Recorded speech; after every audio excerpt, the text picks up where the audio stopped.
Wow. The world is getting crazier.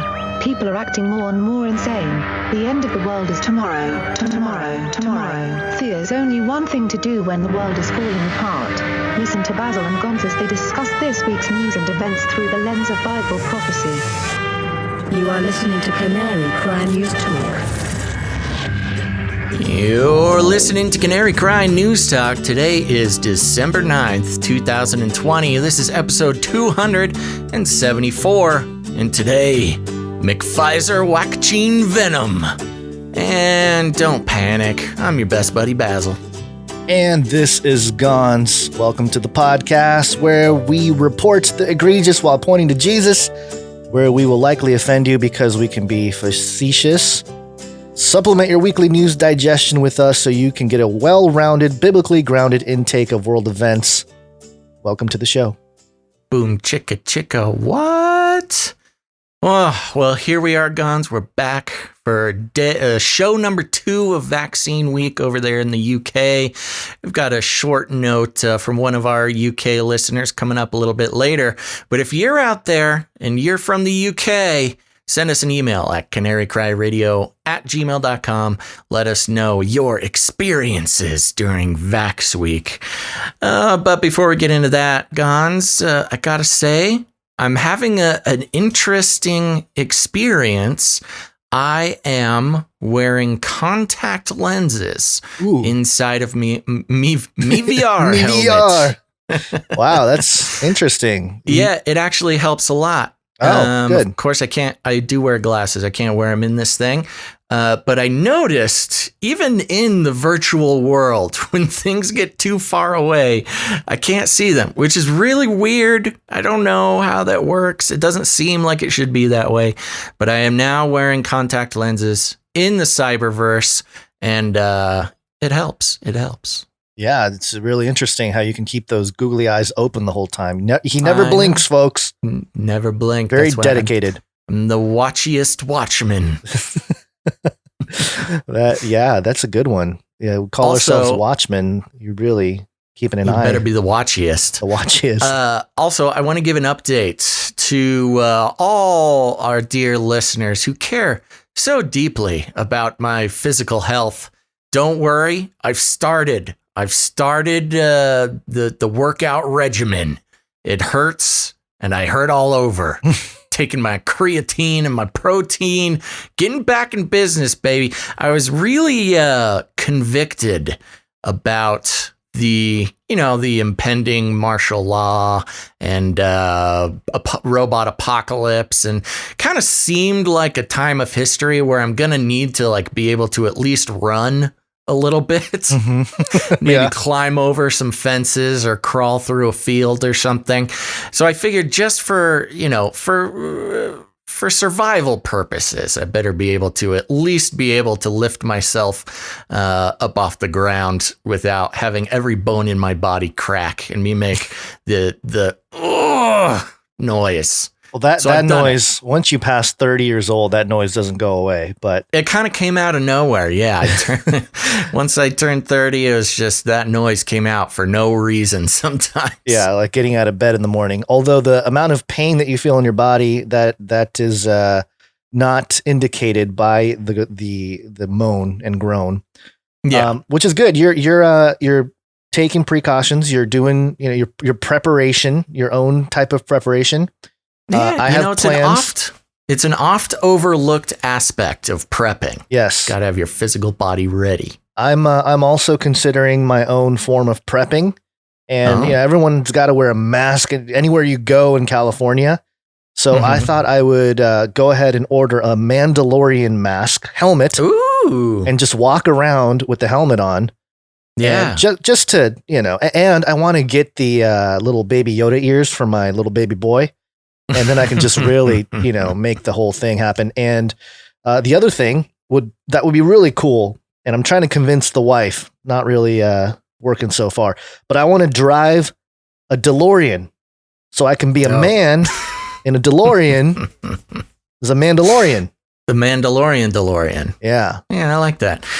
Are you getting a mask, a Mandalorian mask? No, or I like want a the full helmet. I want the helmet. Yeah. A lot of them are like plastic, so it's kind of weak. Yeah. But I'm looking for one that's like legit, Beskar. I need the real Beskar. The real Beskar steel. Yeah, kind of hard to come by. But anyway, sounds this good. is where we get the comments where people always comment, blah, blah, blah at the beginning of the show. That's the whole point. I know. It's because we're trying to wait for everyone to jump in. It. Yeah. Yeah. Anyway. Speaking of which, while we wait for the slackers, you got any election updates? And so my question is very direct. Is voting by mail secure? Just a brief one. I know Texas filed an official lawsuit to the SCOTUS, and a bunch of states jumped on board. I think.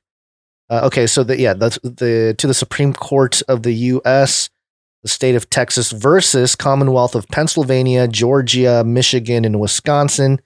And I think Louisiana, Arkansas, Alabama, Florida, Kentucky, Mississippi, South Carolina, and South Dakota are all jumping on board with Texas. So this is like a cage match of states. What is this about now? What's this regarding? The election fraud. Yeah, but what is the lawsuit that they're lawsuiting? What's the claim? Let's see. Just that they don't like it? No, there's some legit issues with fraud stuff. Yeah, fraud stuff and irregularities, and it goes through a lot of the stuff we've seen over the several few weeks here. But I don't know what's going to happen because I think what they're trying to do is throw out some of the mail-in ballots, but I'm not going to speak to it too much. I'm just reporting on what's being thrown out there and some progress being made. The interesting thing is we are now, what is it? It's the 9th. Yeah. The 8th was supposedly, wasn't the 8th the day that the Electoral College was supposed to vote, or some safe harbor date? Safe harbor date's today, and then the 14th is the voting day or something. So okay. Yeah. All right. We'll see what happens, but it's coming up, and but it's one of those issues where it does seem like there's some traction going on with something's happening with the Republican side of things, but it's all political theater. It's to keep you all riled up. Yeah. You know what's not political theater, but is also supposed to get you all riled up? Flippy. Yeah. Flippy update. Do you want fries with that? That'll become political soon enough, though.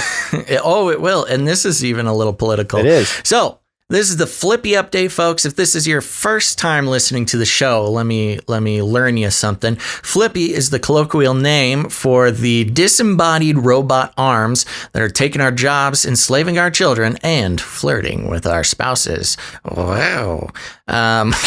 We used talking about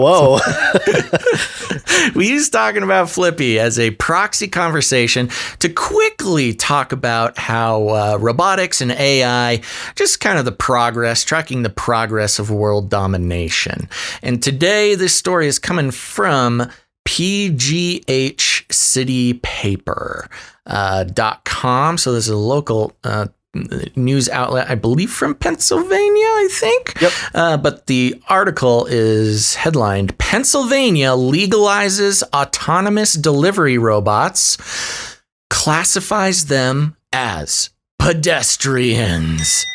Dun, dun, dun. That's right, folks. Flippy is officially a pedestrian. I think this is the biggest leap toward personhood of robots, legal personhood for robots that we've seen in many years. I mean, we've been following the personhood of robots journey for quite a few years now. But as far as like a objective legal precedent, this is actually a pretty big deal. So the article reads, last month, Pennsylvania legalized autonomous delivery robots, which can weigh up to 550 pounds without cargo and typically roam sidewalks to delivery goods. There's a little typo, but Typically roam sidewalks. This got me messed up here. Without cargo, and typically roam sidewalks to deliver goods in urban and suburban environments. The law's passage went largely unnoticed. Coincidence? I don't think so. And it became law without Governor Tom Wolf's signature. It passed mainly along partisan lines, with Republicans supporting the law and Democrats opposing. Look at this. This is very interesting. Very seldom does Flippy updates or the robot takeover fall along party lines of any kind. But here, it passed mainly along partisan lines, with Republicans supporting the law and Democrats opposing, calling it a job killer. Of course. Bills regulating autonomous delivery robots have largely been pushed by delivery companies like Amazon and FedEx, according to Wired magazine. Opposition has largely come from pedestrian and accessibility advocates, as well as labor unions like the Teamsters. Pennsylvania joins several other states in regulating autonomous delivery robots, aka personal delivery devices. That's the first time I've ever heard that. They kind of consolidate it down to PDD, personal delivery devices. Most laws, including Pennsylvania's, now legally classify them as pedestrians, as long as PDDs yield the right of way to actual human pedestrians and cyclists. Oh, second-class pedestrians. Yeah. But Pennsylvania's new law is arguably one of the least restrictive of any state outside of Florida, which is one of the least pedestrian-friendly states in America. Pennsylvania Senate Bill 1199 allows PDD to weigh up to 550 pounds. Washington State has a weight limit of 120 pounds. Wow. SB 1199 speed limit on the sidewalk is 12 miles per hour. So that's like a hefty jog. That's pretty fast, actually. This is not slow. No. Only Florida's speed limit is faster, where municipalities can only institute a 15 miles per hour speed limit. Eric Borer of the Bike Pedestrian Advocacy Group, Bike Pittsburgh, says 12 miles an hour is fast for traveling on the sidewalk, considering the average walking speed for pedestrians about 3 or 4 miles per hour. Quote, they're going to be on sidewalks with 12 miles per hour. That is extremely fast, says Borer. It's not extremely fast. Extremely fast. It's fast. A little hyperbole there, Bearer. Quote, and in a city like Pittsburgh, we have narrow sidewalks. Some of these things can be the size of a refrigerator. How are we going to get around that? When they aren't on sidewalks or pedestrian areas, PDDs can travel on roadways or shoulders at 25 miles per hour. Bearer is concerned that these autonomous delivery robots will be traveling at these speeds in bike lanes, as 25 miles per hour is faster than speeds typically traveled by cyclists. Okay. Bearer adds that SB 1199 lacks a mechanism to allow local municipalities to write local regulations around PDDs. He says that can add a whole other host of problems. Quote, it's such a shame there is no local municipal input, he says. Let's see. I'm going to go all the way through. We're almost there. In response to the issue, Pittsburgh Department of Mobility Director Karina Ricks says, quote, in light of the general local preemption of the act, we are working to assert some level of local control nonetheless. Pittsburgh first got a taste of PDDs when a pilot program out of the University of Pittsburgh had Starship autonomous robots delivering meals to people on campus. The Starship pilot had several hiccups, etc., etc. Who cares about Starship robots? But there you go, Guns. Legal, one of the first official legal personhood issues being put on the books for delivery robots. Called it. That's right. We called it. We called it. I don't know what year, but it was pretty early on. Yeah. That was one of our, it was definitely at least in the first, I don't know, 20 episodes, I think, of Canary Cry Radio. Yeah. But it's pretty funny how the biggest enemy of these robots that they could find are Democrat bike riders. Yeah. Pedestrians. I like that. Not even pedestrians. Well, it's it talked cyclists. about I know, but there was a mention of pedestrians. I thought it was interesting that there's even like a pedestrian group. We defend all pedestrians. I guess that's whatever. Well, But, I think the group was Bike Pittsburgh, so it's the cyclists that are fighting back. Sure. Although I think it did mention the pedestrian advocacy group or something too. Well, it's Eric Bearer of Bike Pedestrian Advocacy Group, Bike Pittsburgh. Okay. Yeah. I thought there was another pedestrian group in there. Why But are you defending pedestrians so much? Because What are you I am a hiding, pedestrian when I walk on the street, and I am not Usain Bolt, so I can't run 28 miles per hour Yeah. for a 100-meter dash. You just got to get good at hiding from these robots. This is a good game. If you live in Pittsburgh and you see these little robots rolling around, you should get good at spotting them quickly and hiding from their sensors. Either that, or there's going to be some pretty serious vandalism of these things. Bike people, cyclists. They can get pretty punk rock. These little delivery robots are. There's going to be some violence against robots, which will lead to some more laws on the books. Well, part of the problem too is that these robots all have cameras all over them, so it's going to be hard to get away with it. But eventually we will have a robot Rosa Parks moment where, Whoa, good call, actually. Yeah, it's coming. Some kind of legislative or legal robots take a stand, standing in front of a tank or something like in China. I don't know. Some kind of moment where people will sympathize with robots and say, oh, they should have more rights. My machine, my choice. Well, either the people will stand up for the robots or the robots will stand up for themselves. I don't know which one's worse. I don't know what's worse. That's a tough one. It's bad either way. But anyway, yep. Good to know that we were all over this idea of robots, autonomous robots gaining personhood. And here we are, legal protection as pedestrians. Yes, pedestrian protections. Yeah, there you go. All right, so let's get through a handful of updates, and then we got our Vax Week report. Okay. We're skipping the 33 reports today. We're going straight to the 666. Oh my gosh.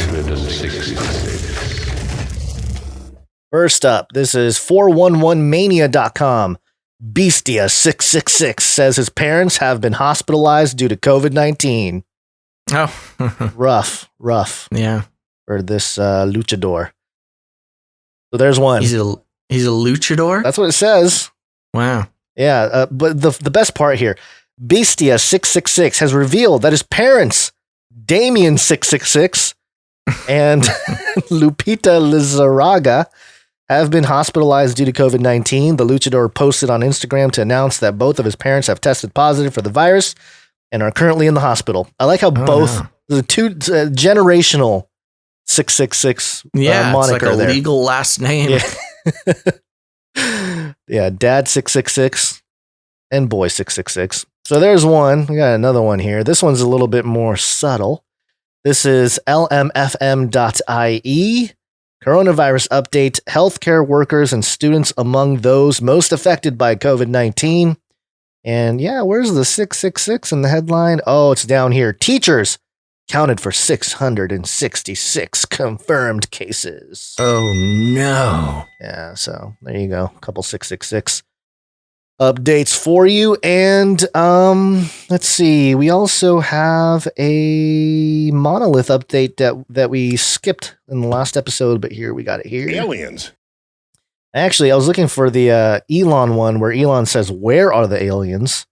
I thought it was more applicable, but this is Isle White County Press. Photographer snaps monolith on Compton Beach. And of course, when I first heard Compton, I was like, Compton Beach? Compton has a beach? Yeah, I In Long didn't Beach? know Compton was by the beach. No. See, this is not Compton in LA County. This is Compton in England. Compton Beach. But this monolith. The OG Compton. The OG Compton. But this monolith is like, it's like a mirror. It's all shiny.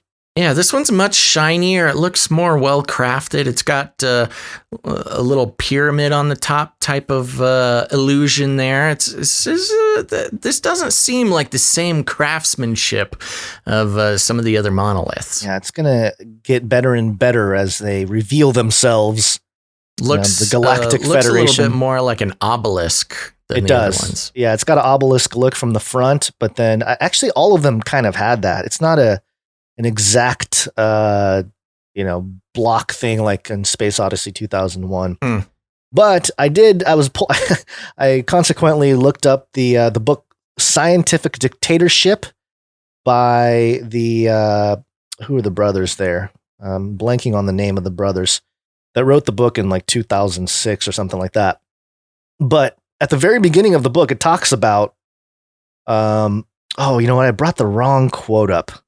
Shoot. I messed that up. Yeah, I messed it up. Basically, they talk about the monolith in Space Odyssey 2001 as being this evolutionary signal. Because the idea here is that, if you watch the movie, it's a Stanley Kubrick film. At the beginning, you got the apes running around, and they are given knowledge with these monoliths. And it's kind of like a signal that they're about to evolve, right? And so when you see the monolith throughout the film, it's kind of like a signal from the gods or whoever that they're about to evolve. The next stage of evolution is here. And so it's just an interesting pattern that right when vaccines become widespread, or at least this new mRNA vaccine for the COVID virus, as it becomes popularly distributed, if you will. And we're coming up on December 21st, the real Quetzalcoatl return. Sure, yeah. And that's, it's also, there's a lot of convergence there happening. Because the Bethlehem Star? Bethlehem Star, yeah, that's the other thing. Let me get the quote real quick because I found it while I was talking. Double task, folks. In the film, the evolution of these hominids is raised to the next rung on the evolutionary ladder by the sudden appearance of a mysterious monolith. Commensurate with the new presence of this enigmatic sentinel, our alleged simian progenitors learn to acquire a primitive form of technology. For the first time, they use a bone as a weapon, blah, blah, blah. So you get the idea. The notion being that that it's a signal that humans are about to go through an evolutionary process, the next stage of evolution, which is very much transhuman.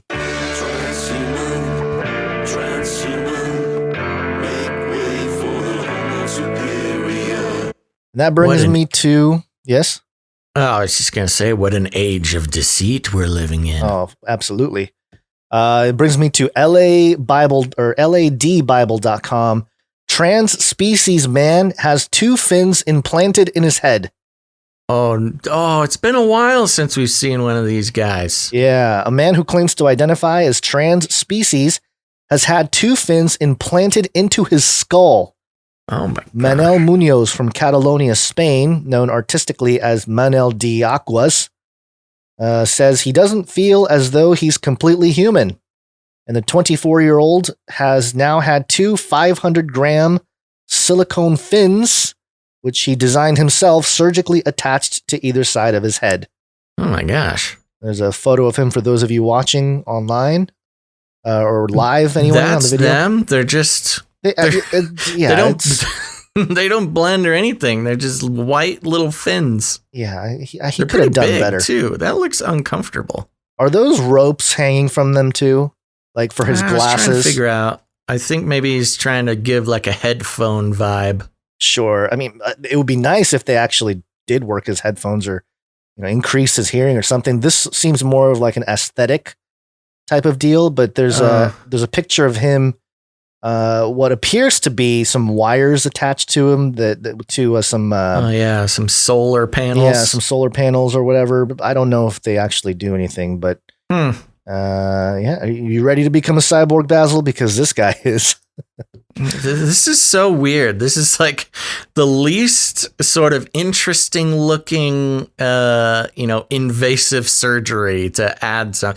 People have been putting horns on and little bumps and stuff under their skin for a while. This is no attempt to put it under the skin. No, nothing. It's just two pieces of plastic hanging off his head. Yeah. This guy, it's guys like this that are going to be, front of the line of getting the neural link. It's like, oh, you can improve. I could get my ears on my head will now be connected to my brain. And so there you go. Quick update there on a transhuman front. And also science fiction was a documentary. You can't take the CRISPR. You can't take the Cas9. 'Cause I'm DNA. This is geneticliteracyproject.org. They had a headline, De-extinction, why CRISPR gene editing might be the most revolutionary development in science ever. Ever. Wow. And it says here, I'm just going to read one sentence. Called de-extinction, the resurrection of lost species is one of the many applications to be revolutionized by the new gene editing technology CRISPR-Cas9. So, you talk about, this has been part of the discussion with CRISPR is that, hey, we can have like a Jurassic Park moment. But I really think this is, it's all sort of a psyop setup for bringing back the days of Noah in a literal sense as an excuse. If you're going to bring back the woolly mammoth and all these other extinct species, why not bring back Osiris and Gilgamesh and, all these dead gods or semi-gods? Yeah, why not? You can make your own Jurassic Park of ancient god men. Yeah, it's all... Nothing. What could possibly go wrong? Spare no expense. Yeah. What can possibly go wrong? Is there there's no prophetic book from thousands of years ago that describes something like that, is there? It's gotta be biblical. Life finds a way. Just to interject for a second, did you see the articles popping up everywhere about a little bird that was thought to have gone extinct about 100 years ago, just like suddenly popped up again? No. It de-extincted itself. Oh, really? How did it do that? I have no idea. It's a pretty smart bird. Figured it out? Yeah, I guess it was like officially proclaimed extinct quite a while ago, and then one just kind of popped up.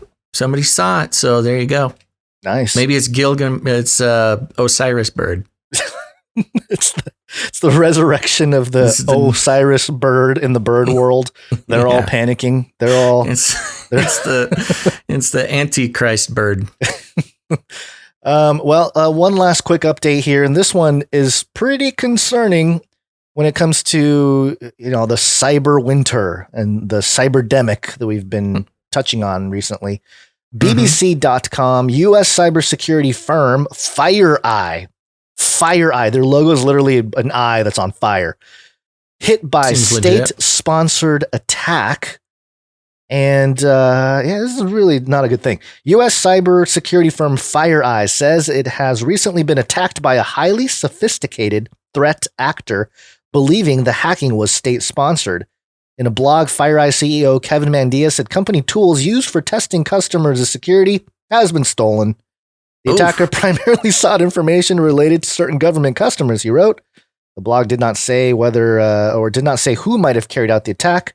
The firm and FBI are investigating the hack, but it's a bad sign when the CEO is like, all the tools we use for customer security, stolen. It's like, good. It's interesting you bring up this story today. I had not heard about this, but I spent a big portion of my day yesterday brushing up on Stuxnet. Oh, did you spend a lot of time on Stuxnet? No, I spent my time putting together this vaccine week thing and going down rabbit trails that no man should ever have to go down. I might as well bring it to the show since I spent so much time on it. For those who need a little refresher, Stuxnet was a strange piece of, it was a virus or a worm or something that spread all around the world. And then it was these two guys who ran a cybersecurity firm just by chance found it and went on this long process of tracking it down. And it was very interesting. Some of the weird little parts about Stuxnet, and they named it Stuxnet based on some stuff they found in the code. There was a couple weird things. One of it was obviously whoever had created the virus had legal oversight in some way. This was a strange thing because it had an expiration date on the virus. And have you heard about this? You know when the expiration date was? No, 2020.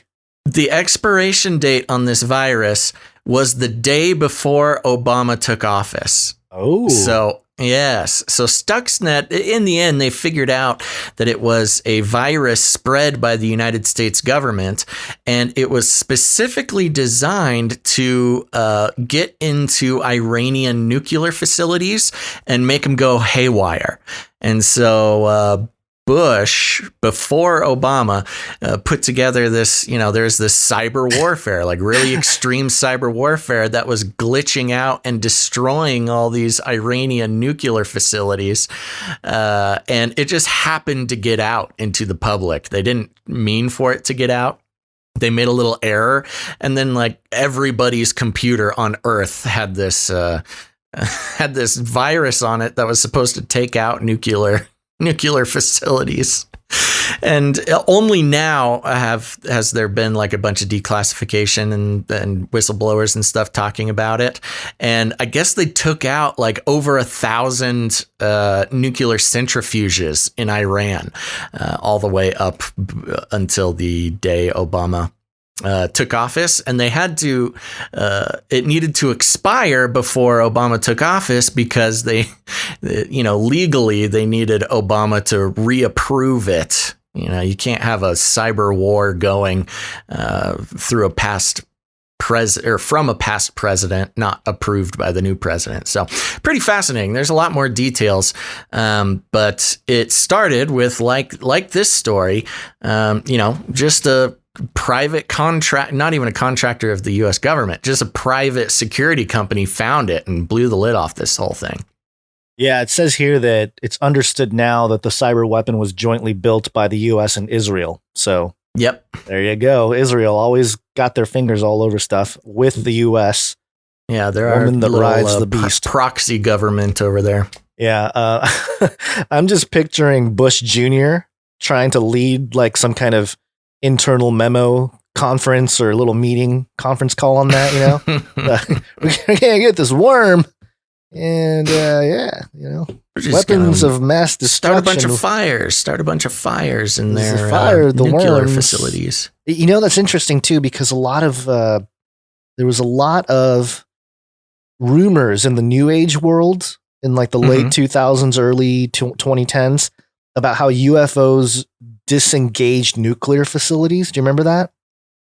They would come in and like it just knock out, nuclear sites on, in the Middle East and stuff. I wonder if that was like a psyop, to try to get propaganda to, or just some kind of sense, or see how much propaganda would work with that kind of stuff. Well, the New Age, they love grabbing stuff that other people think of and just kind of twisting it just a little bit. Just add aliens. Just fit into their zone. Just add the aliens to it. It's a Tsoukalos logic, What was it? Was it a cyber? It was a cyber war software created, but no, it was aliens. Okay. All right. So should we get into Vax Week? To Vax Week. WACCINE.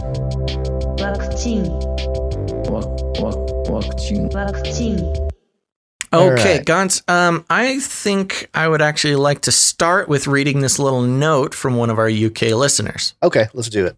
Let's do Okay. that first. So this is from producer Julie. Thank you very much for sending us this email. And she sent this, let's see, yesterday. So it's just right at the beginning of Vax Week, but gave a little intro. Says, today began UK jabs. People will be vaccinated. Oldest, care homes, vulnerable first, then going down age groups. First wave will be through main hospitals in each of the regions in the UK, then through GP surgeries and designated hubs. Don't know what GP surgeries are, but once given jab, you will get a card to say you have the jab. Then you go back a second time in the designated time frame for repeat, about 3 weeks. Everywhere pushing positive of jabs, not the negative on TV or media. The first people today given vaccinations were filmed. An old lady of 90, Margaret Keenan, in hospital as a patient already in Coventry, and a man called William Shakespeare, age 81. So William Shakespeare has been vaccinated. Yeah. Apparently, after you get vaccinated, you'll have to stay for a designated time to be monitored. So they don't just let you out into the wilderness, but they say to make sure you're okay, and you'll be given a cup of tea and possibly a biscuit. And thankfully, our UK listener knows to put in parentheticals, cookie, because that's what they call cookies over there, biscuits. Yeah. That's it so far, they say. Best wishes to you and your families. So thank you very much, Julie, for that. And we look forward to more boots on the ground updates from our UK listeners. Since she mentioned biscuit, I've been looking for a reason to mention on the show that I've been watching Great British Bake Off. I've watched some of it too. Have you? The wife really loves that show. I'm enjoying watching Great British Bake Off because it's pretty much the only show I can watch that isn't entirely constructed around occult symbolism. There's not no occult symbolism in Great British Bake Off, but there's not as much occult symbolism. Fairly wholesome. Have you seen Shrek? Which one? The CGI one, like the original. Gons. There's like 6 Shrek movies. Is there? Yeah. Okay, well, let me rephrase. Do you know who Lord Farquaad is? Yeah, Farquaad. Yeah. I had a Lord Farquaad haircut for a while, and everybody loved telling me that I looked like Lord Farquaad. The guy, the old guy the guy that looks like he's a retired rock star on the British Bake Off. Yes. Yeah. Lord Farquaad. Yeah, I get it. You will not be able to unsee it once you see it. I will say this, and there's a very small minority of our listeners that are so excited that we're talking about Great British Bake Off. I just got to say, I'm just putting it out there, and we're going to move on.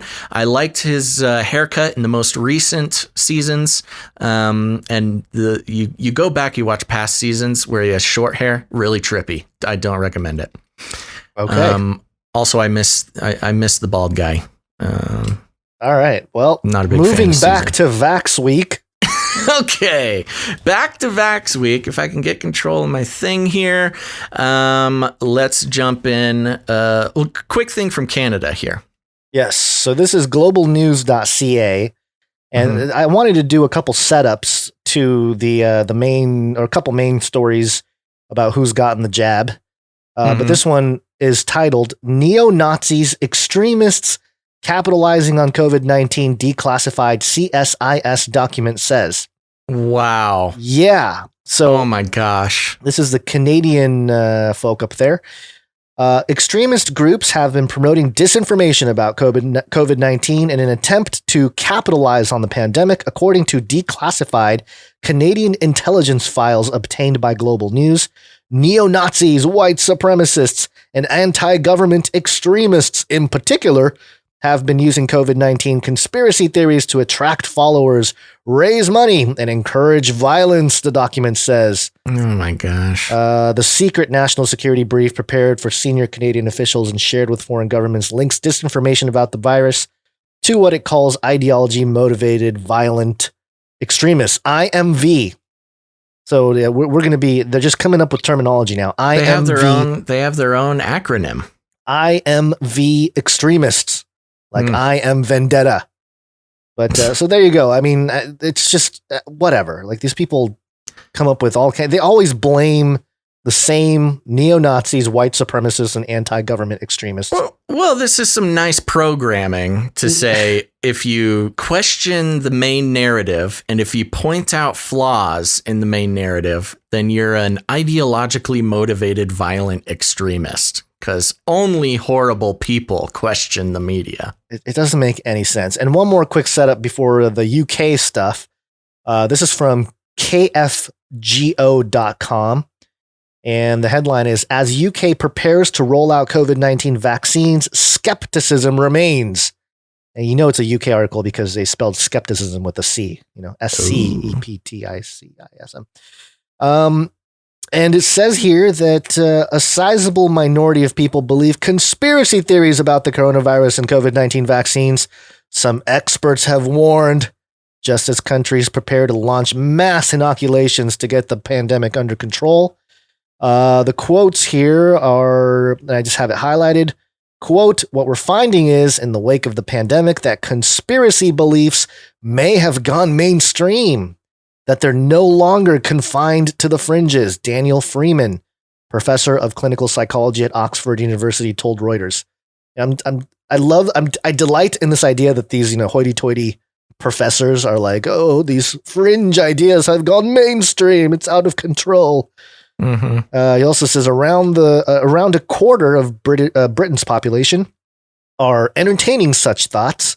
Another quarter are consistently thinking in terms of conspiracy beliefs, and around 1 in 10 people seem to have a very high rate of endorsement of conspiracy beliefs. So there you go. See, that's the crazy thing. So again, this is getting back to rhetoric. Mm-hmm. Conspiracy beliefs, what the reaction to that is, oh, crazy beliefs. But, just the words conspiracy beliefs just means, somebody is planned something and it is done. There's a conspiracy. And I think it's strange. They're saying, they're almost talking as if a majority of people have conspiracy beliefs. Or it doesn't even have to be a majority, but when a large enough section of the population is going against mainstream authority. Narrative. Yeah. I don't think that technically counts as, fringy beliefs anymore. Yeah. It's very interesting how the premise or the presupposition of so many of these mainstream outlets is there's no conspiracy whatsoever, ever. And if you really think about it, the official narrative, in some sense, can be a conspiracy if you want to, peg China and what they did or didn't do to contain it early on. So, whatever. But that's sort of the sentiment that's out there to combat this whole thing. And just as the email said, it's time. It has happened, Basil. You want to take this? We don't have to read the whole thing because it's really not that interesting.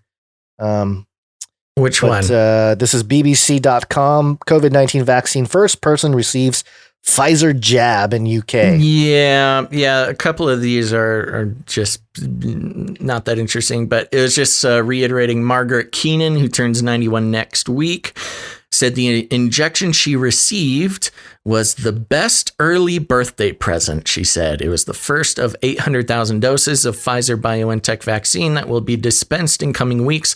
Up to 4 million more are expected by the end of the month. Hubs in the UK are starting to roll out by vaccinating the over 80s and some health and care staff. So there you go. There's that Margaret Keenan woman again. And of course... Well, before we do that, have you heard some of the conspiracies surrounding this lady?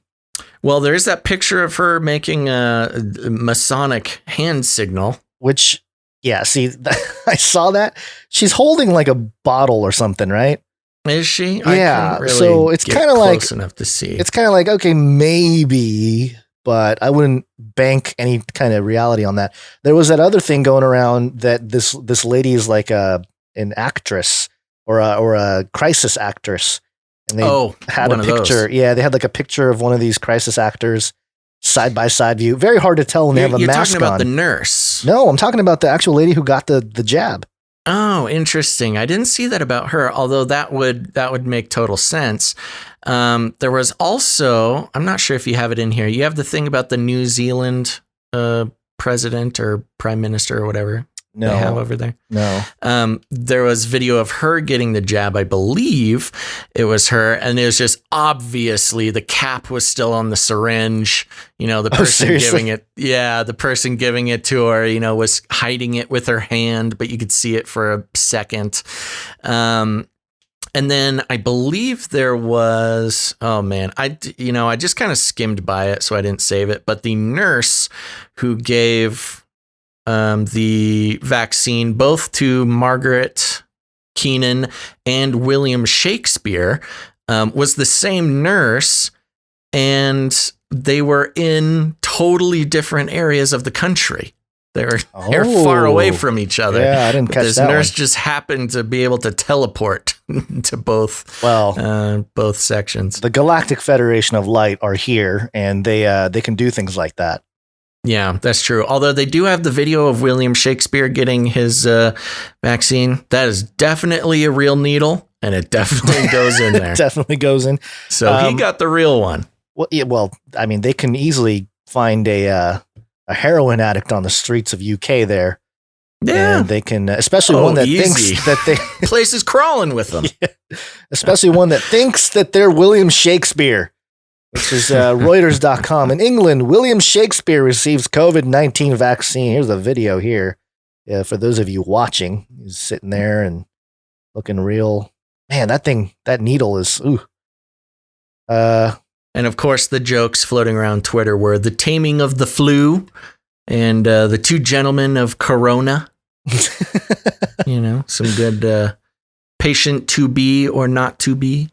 Some good Shakespeare jokes there. Okay, let me get into something else here. This one is actually of concern. So let's get into the real stuff. This is going to come from CNN.com. And if you're new to the show, we like to take stories from mainstream outlets because it's more fun to pick out the programming and the rhetorical trickery and the, fun stuff like that. We're not here to just read. What? Well, you skipped the whole thing, though. Where? Will kill.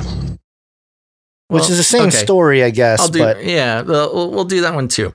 Okay. Let me jump into this one. All right.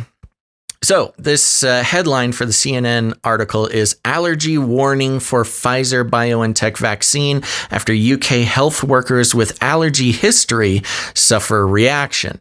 Now, I think we're going to talk about the rhetoric and the communication and the programming around the Pfizer testing, the Pfizer BioNTech testing, and the phases that they went through. And of course, they reported all sorts of side effects and a couple of pretty serious reactions that people had.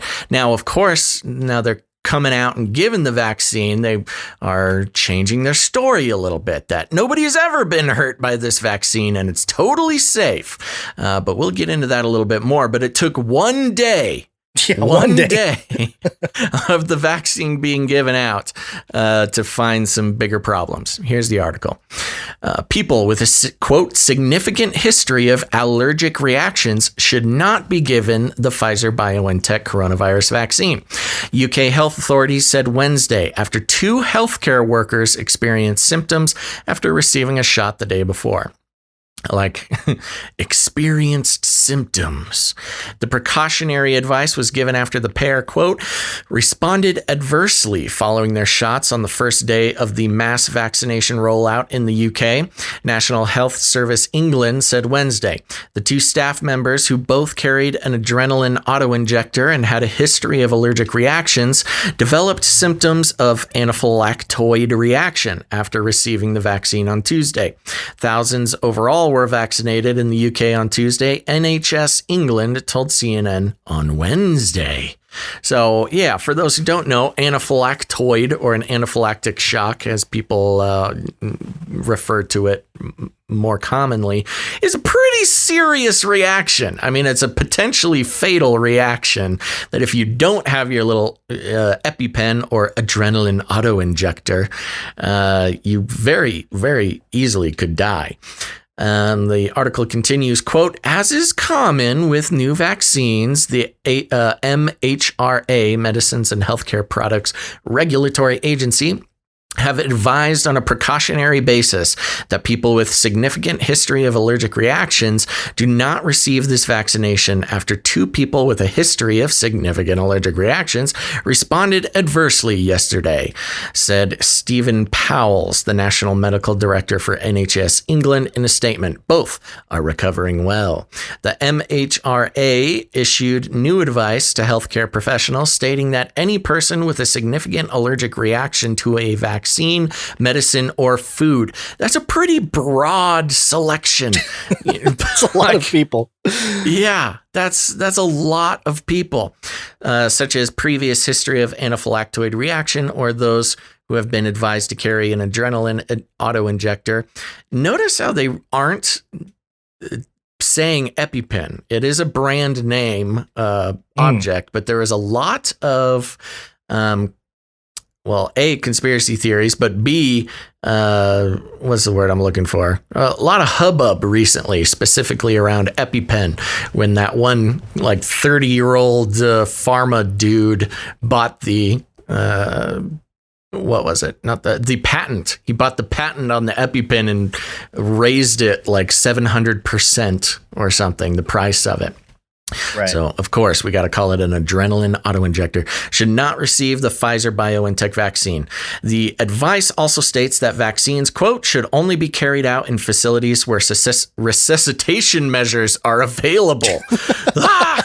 This is pretty sketchy. intense. Yeah, sketchy to say the least. I mean, you talk about the flu vaccine. You just walk into CVS or any old pharmacy. Yeah, they're like free vaccines on the side of the street there, the corner. Yeah. Just giving out jabs all over. No. We need EpiPens. We need defibrillators. This is a life-threatening event. ICU beds are being overflowed by people getting vaccines. The article continues, quote, we are fully investigating the 2 reports that have been reported to us as a matter of priority, an MHRA spokesperson said. That acronym does not flow off the tongue. Quote, once all the information has been reviewed, we'll communicate updated advice, the spokesperson added.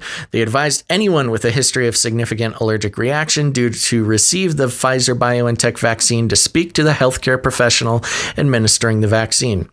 So notice how in the course of one article, they went from don't get it. It's very dangerous. You very well could die. If you have any allergic reactions, don't get it.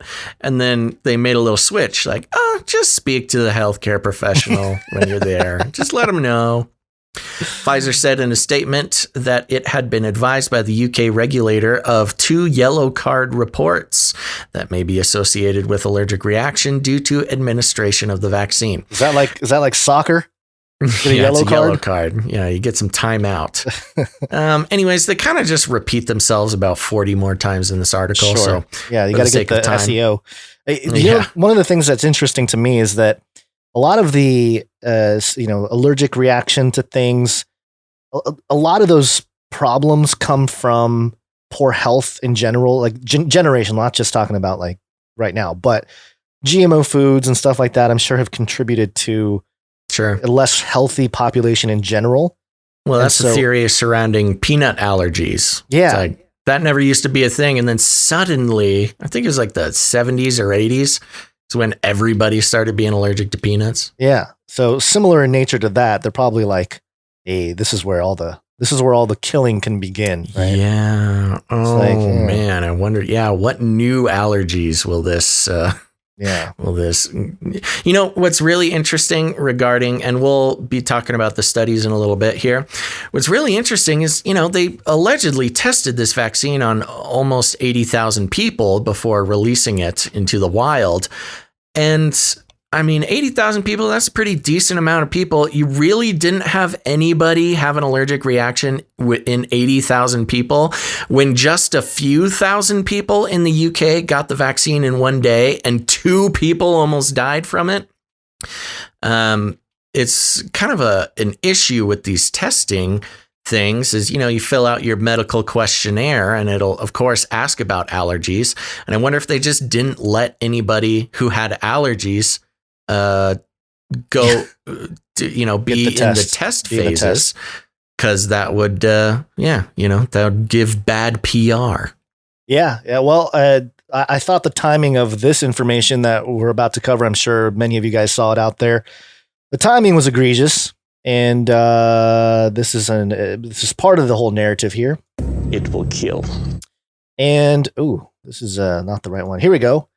Jerusalem Post, and the headline was changed. It is now first Pfizer coronavirus vaccine expected to land on Wednesday, and this is concerning Israel.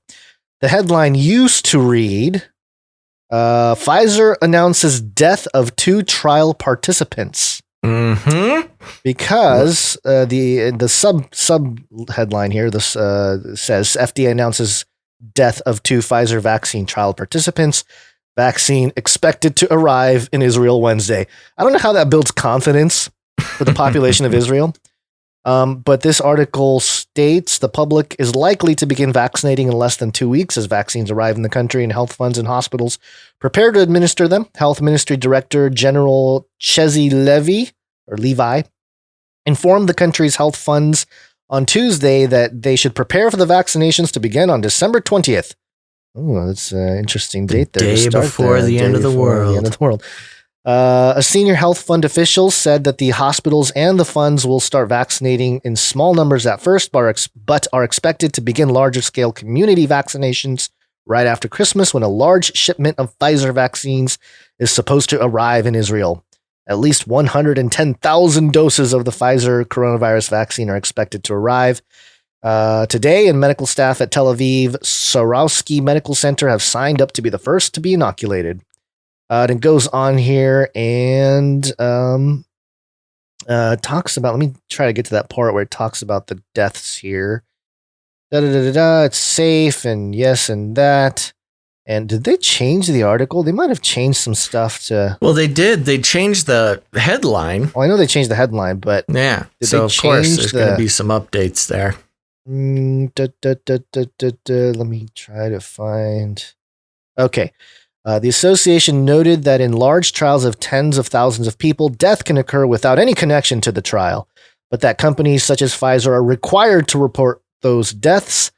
Quote, according to the published data, 6 of the participants in the experiment died, 2 of whom received the vaccine and 4 of the control group, said Dr. Yuri Lerner, the scientific director for Mida'at. Quote, after an in-depth examination, no connection was found between the experiment and the cause of death. So that's their claim, okay? The claim, according to this doctor, is that there's no connection. Right. And if you go into the literature, the actual paper, which is a briefing I think it was a briefing, I have the link here, for the FDA. This is Vaccines and Related Biological Products Advisory Committee meeting December 10th, 2020, so tomorrow as of this recording. And it mentions the part there where people died. Serious adverse events is what it's titled. Deaths, a total of 6, 2 vaccine, 4 placebo, of 43,448 enrolled participants, which is a 0.01%, died during the reporting period from April 29th to November 14th. Both vaccine recipients were over 55 years of age. One experienced a cardiac arrest 62 days after vaccination, which is okay. Maybe the vaccine had nothing to do with that one, or maybe it did. Who knows? It did. I mean, 62 days is hard to really nail down. Well, there's no reason to say that it wouldn't take 62 days or for contribute to the decline of health of this individual. Sure, right. Well, number two, And number 2, and died 3 days later. Hold on, 62 days after vaccination. Number 2, this is just worded weird. Number 2 died 3 days later, and okay, yeah. All right, wait, hold on. I want to experience. You got this, buddy. Okay, I got it. Okay, never mind. It's not the 62 days. Okay, one of the participants had cardiac arrest, and then 62 days later had vaccination number 2. So there's like 2 vaccines, right? There's 2 jabs. And after that second one, he died 3 days later. Yeah. Okay. See, there you go. He had a heart attack after the first shot and died after the second shot. Nothing to see here, folks. And the other died from arteriosclerosis 3 days after vaccination number 1. So the other guy died 3 days after from arteriosclerosis. I don't know what it is either. You want to look it up real quick? I won't. Yeah. Oh, no. let me do it because you don't have fingers to type. That's a long word. It'll take me a half hour to type into my weird little pokey keyboard here. Okay, arteriosclerosis occurs when the blood vessels that carry oxygen and nutrients from your heart to the rest of your body, the arteries, became thick and stiff, sometimes restricting blood flow to your organs and tissues. Oh, yeah. So, wait. Did they have this before, or like, there's no information that would suggest? Yeah, well, they don't want to give you too much information, Guns, because then you'll start thinking for yourself. Well, that's part of the issue here is that with the information they give in the report, you can't come to any hard conclusions. But this doctor guy, want you to. I know, but this doctor guy is like, there's no connection between the experiments and the cause of death. Yeah. Well, and maybe, who knows? Maybe it's true, maybe it's not, but he does have a financial incentive to say that. Yeah, that definitely. So, yeah, I guess 2 dead from the vaccine isn't that bad, but again, the people still died, and I thought my thing is they should have told this. They should have made this public before they started distributing the vaccine. Well, and that's the shady part about it is, I guess I don't really know. I'm not a medical professional, but that's the whole thing. That's why you test things. That's why you have multiple phases, etc. And yeah, probably something's going to happen to somebody. But, from last episode and the episode before, the mainstream narrative is that there were no adverse effects in the whole trial, not a single one. So take the vaccine is totally fine. And a day in, people are almost dying from anaphylactic shock. Turns out there were deaths in the trials that, it's the lying that's the sketchy part. Yeah. Of course, hey, yeah, bad stuff happens when you test weird, never before used vaccine technology or any sort of medical technology. Not to excuse those things, but the most sinister part is lying about it to make sure that people, don't ask questions when they go in to get their jab. Yeah. It says here that the allergic reactions were noticed in the trials. So, yeah, they knew about it, but like you said, the nefarious part is not reporting it. And I think there were doctors. I think there was one German doctor that came out and said, like, hey, I asked for the evidence and they wouldn't give it up. So he was very upset. It was like the whole thing was in German, but somebody had a conference call and whatever. So, and I think we reported on a story last episode where they were basically saying that there's no information available about it yet, but don't worry, take the jab. Yeah. So, all right, let's keep going. Okay. So now that some people are getting the jab, are people allowed to not wear masks anymore? If you're working alone, wear a mask. The mask's not for you. No, they're unrelated. You care about.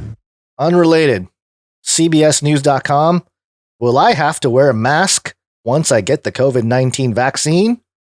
Answer, quote, eventually I think we won't, but I think until we know that this vaccine is working, we are going to have to wear a mask. Pediatrician Dr. Dion has said on CBSN Tuesday. Wait a minute, I thought it does work. No. It works. It works. Don't ask questions. But until we know, you got to keep wearing the mask. Oh my gosh. This is clown world that we're living in. It really here. is clown world. So we didn't want to read a whole bunch of these. I had so many articles. We actually had to trim down some of the stuff. Well, there's a lot happening. There's so much happening. But I did want to include some headlines, and we can read some of it if you'd like, Basil. But there were a couple headlines that I thought were just fantastic. This first one here. WACCINE.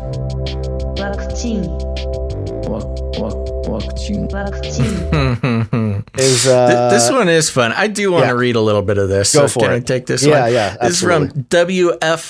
WFLA.com, and the headline is New COVID-19 Vaccine as Important as Moon Landing in World of Science. Which is just hilarious when you are a fringy type person. The the irony is too much to handle. New COVID-19 vaccine as important as moon landing in the world of science. I think maybe I could agree with that. I think that's something we can all agree on. So yeah, I mean, this gives us an out, you know, again, like the whole brushing and labeling of conspiracy theorists against the narrative. This is a great way to virtue signal those people, you know, like if you don't believe in the moon landing, you are just as idiotic as not believing the COVID-19 vaccine. But go ahead. Right. The article reads like this. It's an important week in the fight against COVID-19. On Thursday, the FDA is expected to vote to authorize Pfizer's vaccine. This was coming out on the 7th. And is related to the U.S. Yeah. Vaccinations could begin quickly after that. We are getting a better understanding of how the newest COVID-19 vaccine will be stored and distributed by in the Tampa Bay area.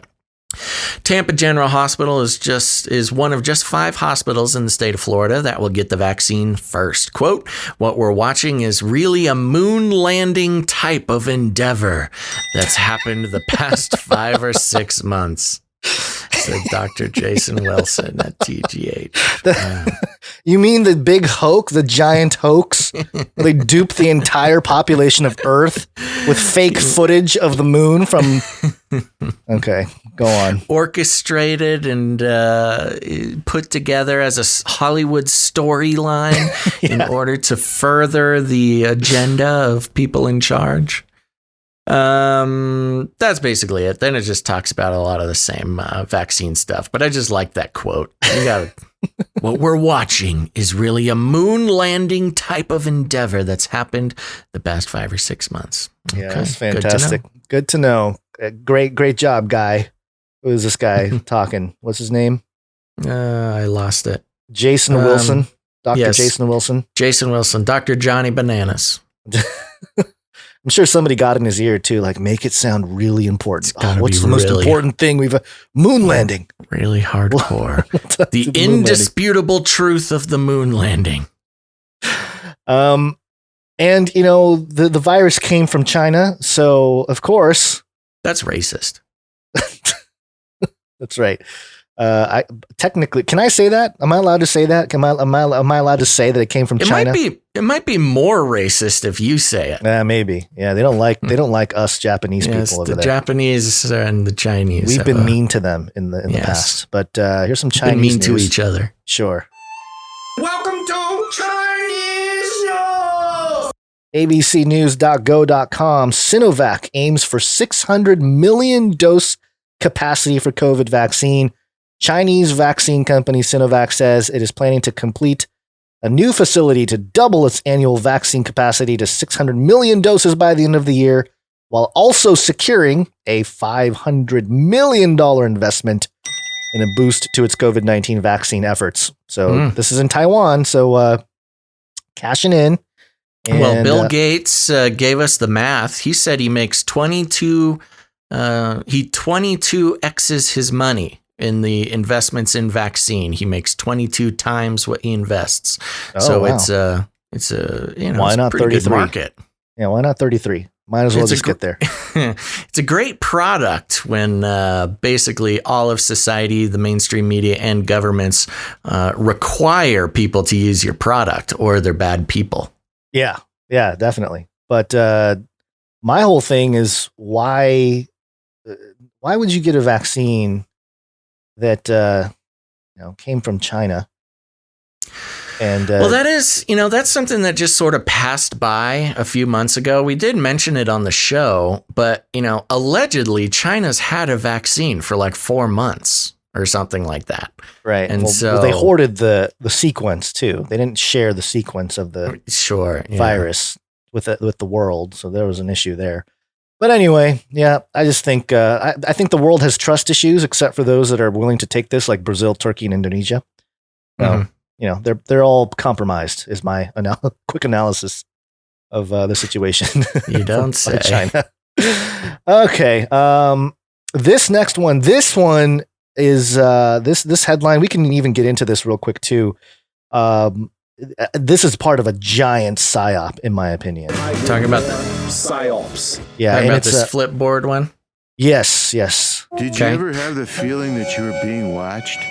This one is fun. Flipboard.com, new smartphone tool to track side effects of the coronavirus vaccine may be vulnerable to manipulation. Oh, you don't say. Oh. You don't say.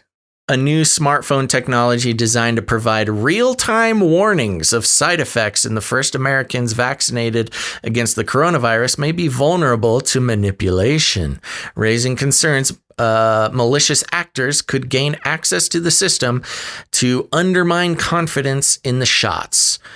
Now, hold on. Let me open up the full article here. Well, this is pretty... Yeah. Uh-huh. I was going to say the full article is from the Washington Post, and I had to find the Flipboard because Washington Post, the paywall stopped me from reading I'm into it. the mainframe. Go for it. Read it. Yeah, they're not paywalling me.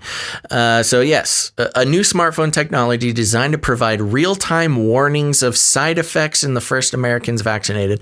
That's pretty weird. I mean, you try to think, what does that mean? It's like real-time warnings. So if I get the vax and I have a little app on my phone, is it timed? Do they know like the first day, this will happen. The first day, headache and fever. Second day, you'll be growing a tail. Third day, you'll be, it's kind of weird. They're giving you real-time warnings of side effects in the first Americans. But saying that it might be vulnerable to manipulations, raising concerns malicious actors could gain access to the system and undermine confidence in the shots. Federal and state health officials say. Here's a question. Why don't you just make it secure? Instead of making a whole hullabaloo about how this is it's a great app, you're going to want it, expect it to be hacked. Why don't you just not just raise the security? Why even make a big deal about it? Well, you know why. You know why. Yeah, I do know why. This is a great narrative setup here. It is. Because it's laying a foundation. Yes, it's laying a foundation because of all the side effects people are going to have. It's going to be kind of unpopular, right? Like, look at this tracking app that tracks all the side effects of the people. Look at all these side effects. It's out of control. Well, they can say, "Oh no, it got hacked. It's hacked. Don't worry. It's hacked. Not that People are they multiplying the number of reports, and it can't be trusted. It's not accurate." But I mean, it's such a weird thing to put out there.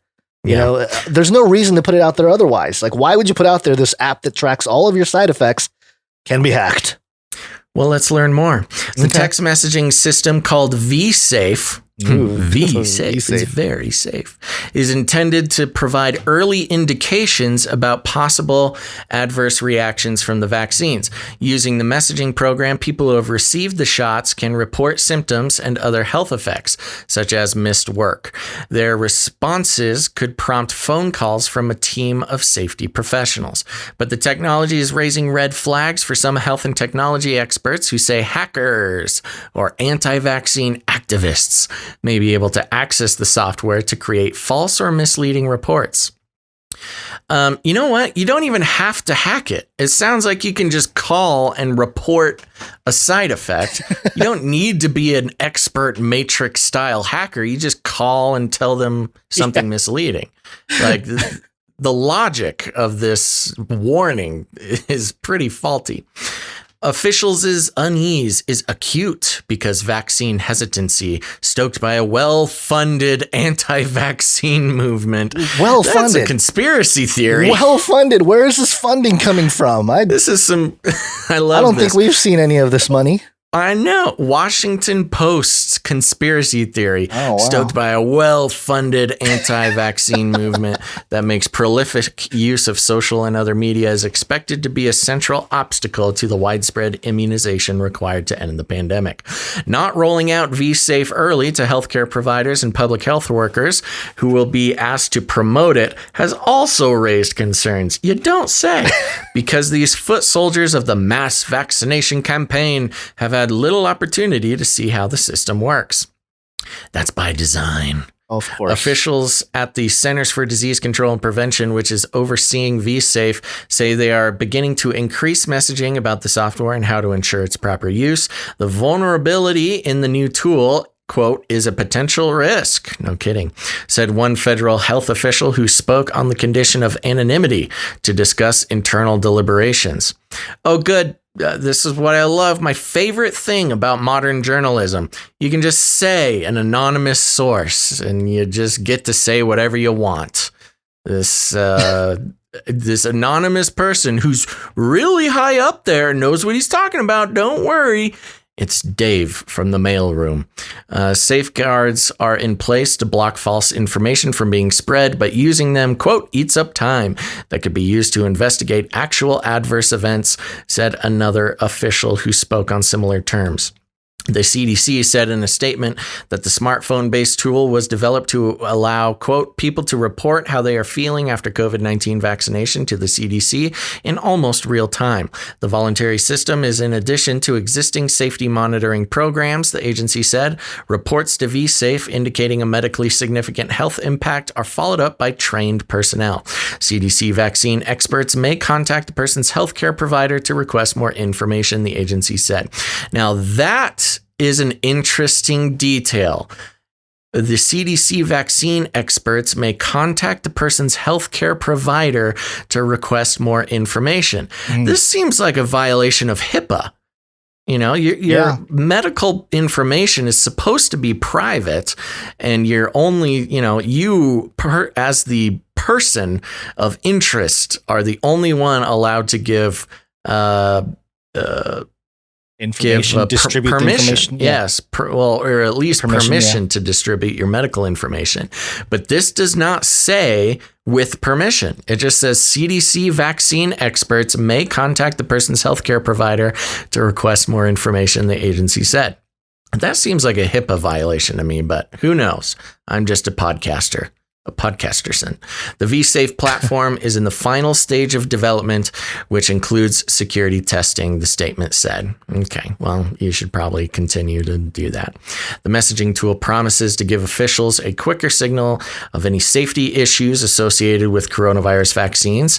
Of course, we know we need this because the first getters of the vaccine are actually part of an extended test. I guess that just stands on its own. That's one thing that this article really makes clear is, we're not really sure. So you need to report all your side effects. We did do the testing. It is safe. Don't worry, unless you have some sort of allergic reaction to, I don't know, anything, medicine, food, or I forget what the third one was. Really what this is an extension of the trials. Yeah, the bunch of people in the chat mentioned it, and I think I'm seeing the same thing here. That back in March, HIPAA was suspended. Really? Yeah, I did not know that. Yeah, to free up information flow and coordinate the public and private sectors' response to the novel coronavirus. Yeah, it says March here. Yeah, that was really early. Yeah. That was the first month of the pandemic. It took them 1 month to decide. It took them less than a month to decide to throw away all medical privacy. Well, it's killing people, Basil. Look at all the dead people under 25 on the streets. Not in March. Wow, that is spooky. I mean, talk about the immediate loss of privacy. That is, HIPAA laws are no joke either. People go to jail for a long time for breaching HIPAA laws. Yeah. Wow. There you go. All right. So there you go. I don't know. There's more. It's actually a very long article, but again, like all these mainstream articles, they just kind of tell you something and then repeat it 40 times. Yeah. But I really do think that this is just in general a setup to have an answer to all the side effects people are going to complain about. Right. Or even die from. But mostly the complaints of the side effects. Because, there's some concerns here with a couple of these reports here. One being from PBS NewsHour, pbs.org. This is not conspiracy theory. This is PBS. I know. I loved that it was from PBS. A whistleblower says the FDA isn't properly regulating vaccine facilities.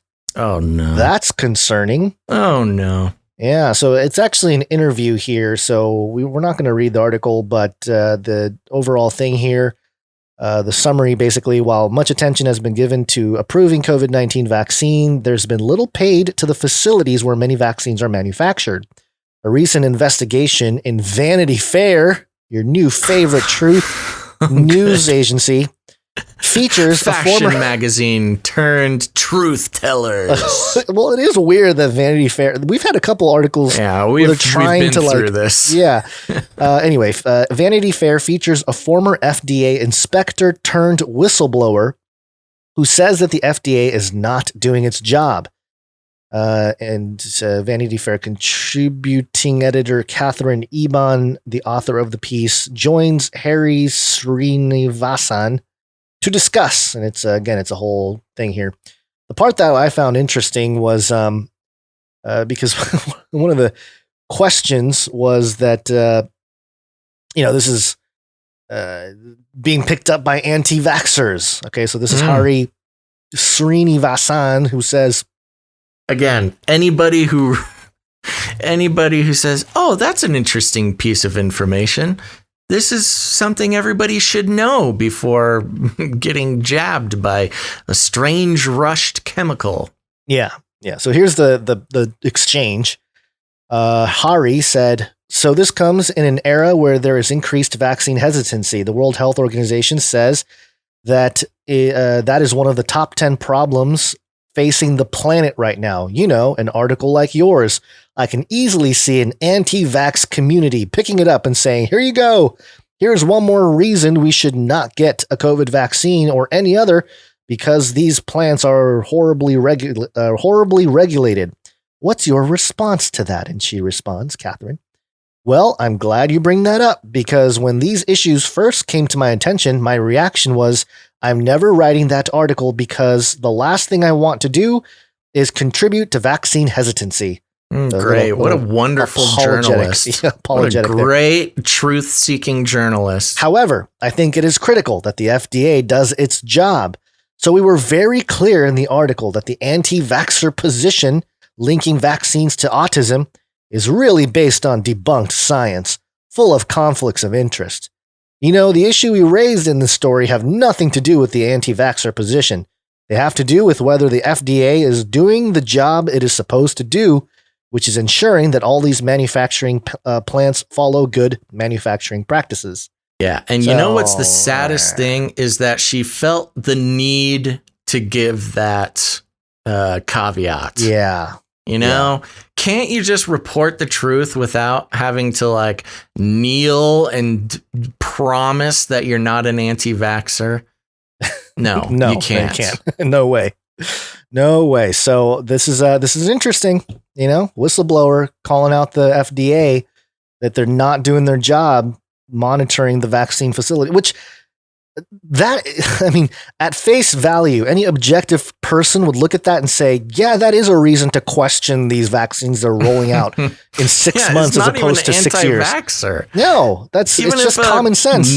A mega vaxxer, a vax lover should look at that and be like, oh, you're right. That is a problem. They should really come up with a name for the people that are pro-vax, like mega vaxxers is pretty good, actually. I like that. Thank you. Mega vaxxers.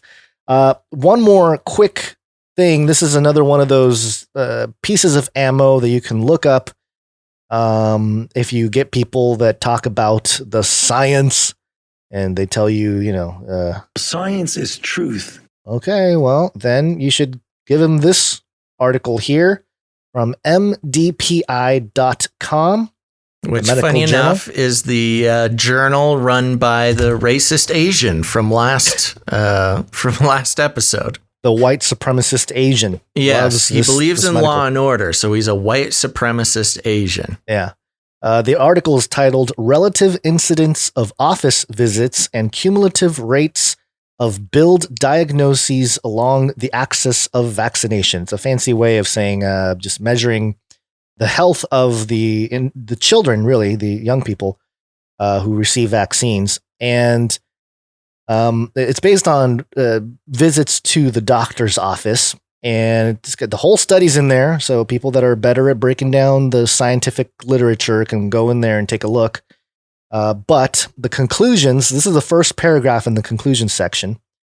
It says, quote, "We could detect no widespread negative health effects in the unvaccinated other than the rare but significant vaccine-targeted diagnosis.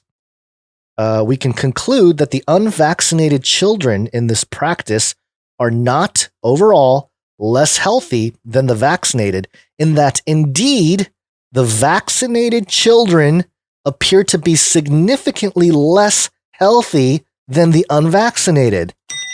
Wow. That's pretty crazy. I mean, significantly. Significantly. So basically, what they measured here, and I tried to read through this, but again, I'm not a scientist, so it's sometimes the scientific literature goes over my Mandalorian helmet. But they basically measured the children who visit the hospital, not the hospitals, but like what did it call it? The office visits. And if you get the children that get vaccines seem to come back more often because they have problems, and maybe there's no direct correlation, but they seem to have more problems with allergies and learning disabilities and attention deficit disorders and neurodevelopment disorders and like all kinds of chronic illnesses, all kinds of problems. And what vaccines are they talking about here? Are they talking about vaccines in general, or are they talking about the coronavirus vaccine? I think it's I think it's relative because they don't have data on the coronavirus vaccine. Okay. I mean, they just started that, right? So, well, I don't know. Maybe they have like a child department of the test or something. Although that seems heinous. Yeah, I don't know, but yeah, it's a good paper to sort of take a look at and see. And I'm sure, the more well-versed scientists out there can perhaps poke some holes in the conclusion and call me fake news for reporting on a paper without understanding it fully. But I'm just reading it. I'm just reporting the information that I see here and reading a paragraph from the conclusion section, which clearly indicates that vaccinated children appear to be significantly less healthy than the unvaccinated. So there you go. Yeah, just reading the study. It's reading science. The stuff. Science. Science is truth. Science is truth. Listen to Dr. Fauci. Yeah. Well, that was a lot of vaccine stuff. We have not talked about that. I'm kind of. It's nice to kind of save it all up for one moment, so we don't have to harp on it every single show. Yeah. But okay, pretty good. Well, anything else before we take a quick break? I don't think so. What time is it? Let me pull up. My computer time has been so off. It's just increasingly getting more and more incorrect. So I've been having to pull up time.is/PST. You have to go to a website. I got to get the exact time from a website because my computer just can't do it. Oh, wow. 2:52. Okay. Well, we got to keep rolling then. Yes. Let's take a quick break. It's a short break. Don't worry.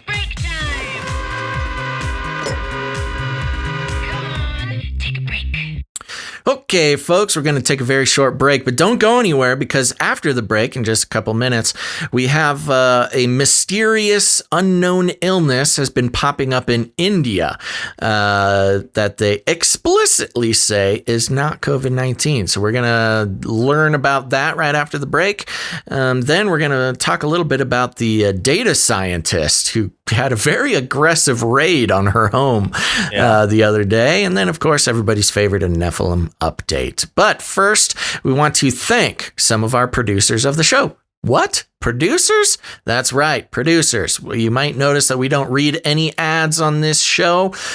We have philosophical reasons for that, concerning the advertising industry really being the new theology, the base of a global economy, and being so wrapped up in private data and big brother systems that even the most innocent of advertising seems like you're kneeling to a golden calf. And so we decided long ago that, considering our listeners as a commodity to be packaged up and sold to advertising companies was just the wrong way to go. And not only that, we don't actually even sell anything.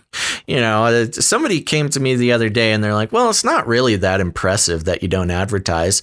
All these other shows don't advertise. And I checked out the other shows and they don't advertise somebody else. They just advertise their own stuff, advertise their own pills or their own, survival things. And look, that's better than advertising, of course. But it is still kind of advertising. We don't even own our own merch store. So we really have chosen, we've taken a vow of poverty, Gons. I know. But, it's really, we feel it's the only way to stay completely in the realm of integrity, not being incentivized to collect as many listeners as possible so we can bundle them up and sell their trust and attention for our own personal gain. Instead, we run on the value for value model, which is you guys, if you enjoy the show, if you get any value out of the show, if you give your trust or attention to anything we say, you have the opportunity to put value back into the show. And this is cool for a couple of reasons. One of them is it keeps the show, like I said, in the realm of integrity versus us trying to be alarmist and scare you into buying some product, which is, really, again, almost just as bad as advertising. But what are you going to do? Now, I will say a lot of people really love to be alarmed. They love to have their bean freaked by a lot of horrible news. In fact, there's studies out there. Neuroscience says that alarmism and outrage actually fires up the reward system of your brain. So, being outraged rewards you. And that's why advertising takes advantage of outrage.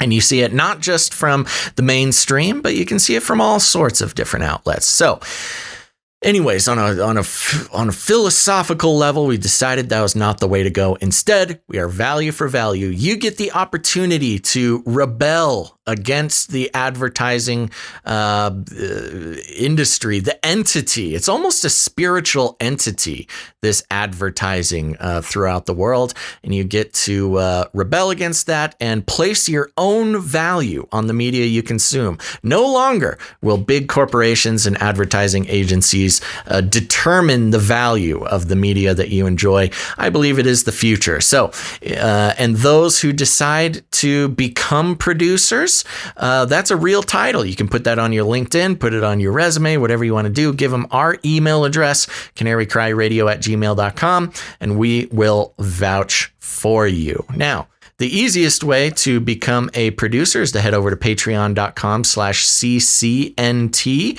And those who hate the break section will be happy to hear that we have no new producers over on the Patreon page. That's patreon.com/CCNT for Canary Cry News talk. If you want to do that, we've got a bunch of bonus episodes and all sorts of fun stuff. You can get access over there. But if you don't like Patreon, that's okay. A lot of people don't like Patreon. You can head on over to canarycryradio.com/support. canarycryradio.com/support. That's right. canarycryradio.com/support is back in action. It was crumbled. It was gone for quite a while. We were wondering why nobody was producing the show, but it is back up and it is waiting for you. There's a lot of literature over there at canarycryradio.com/support that will explain a little bit more the value for value model and all the fun twists and turns thereof. But other than that, there's all sorts of fun ways to become a producer. One of them is just through regular old PayPal. And you can come in with monthly producership, or if commitment is not your thing, you can make a one-time producership in any amount. And Gons, who do we have coming in on the PayPal? Today on the PayPal, we have 4 new producers. The first one, Courtney P. Producer Thank you very Courtney much. P. Producer Courtney. Thank you. Thank you for that. And then we also have producer William S. Thank you very much, producer William S. Billy coming in with $33, by the way. Ooh. And then we also have producer Kevin D. Thank you, Kevin D. Thank you very much, producer Kevin. And he's a subscriber, so he will be producing the show each month. Thank you very much. The monthly producerships really go a long, long way to laying down a very stable foundation for the show. So we appreciate all of our monthly producers. Yes. And one more new monthly producer Jonathan W. Thank you. Thank you very much, producer Jonathan. And other ways you can support the show besides your treasures with your time and talent. You can send us jingles, ISOs, anything to really get the show more interesting, or not get the show interesting. What am I trying to say? Make the show more interesting, or make it more yours as producers. Yeah. We don't have any jingles today. All right, real quick. R.I.P. Epstein, a.k.a. Lil Mossad, over on Twitch, is pointing out producer William S. is producer William Shakespeare. Oh, sent $33. That, it's not, but I would like to just think it is. Did we wait a second? It's Vax Week, and we have not been promoting some sort of vaccine producership. You know why it's okay? It's because it'll be Vax month, and then it'll be Vax year. That's a good point. Canary Cry Vax. I will mention though, since producership is slightly low, I will say that usually, for those who are new, we have themed producerships. One of them that was sort of organically started by the producers was the 33. It's an attempt to reclaim the number 33 from the powers that be. So thank you very much, producer William Shakespeare, for that. There's also the Trump tax donation, which is $7.50 or $75 or something of $7.50. That was always a fun one. And I think just for right now, I will say that the vaccine producership, or Vax Week or Vax Month, I think $19 for COVID-19. Not so bad. if you come in, if you produce the show for $19 or some, iteration of 19, some iteration of 19, that'll be the, I don't know, with the WACCINE. It'll be WACCINE producer sheep. Oh, did you just call them sheep? You called our producer sheep. No, I'm calling the WACCINE sheep. Oh, okay. Yeah. Nice save. Yeah, thanks. All right, on to art. One art, please. We love the art that we receive because it just adds so much color to the show. The first one I would like to share is from producer Allie. Woo. And Allie drew a picture of Basil Podcasterson.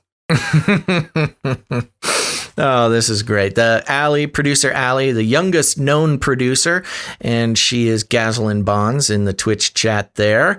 And yes, this is for those who are just listening, a beautiful rendition of a medieval Basil holding a cat. I've got a sweet cloak and a sword. And yes, referring to Basil Podcasterson, my medieval name. Your footwear is most impressive, by the way. I really... my laced sandals. Yeah, it's really pretty awesome. Thank you. Work. Nice my work new there. Kicks. I like how you say thank you. Like you did anything for them. Oh, well, they're my shoes. They're my medieval shoes. Okay. Got them from Medieval Journeys at the Medieval Mall. Yeah, not to be outdone. Thank you, producer Allie. Epony Blaze in the chat. Put you in action. And yes. A mixed media. Yes. She has photoshopped Basil Podcasterson into a medieval sort of town landscape there. I want to read these. I got to get them close. Here we go. Oh, yeah, that's good.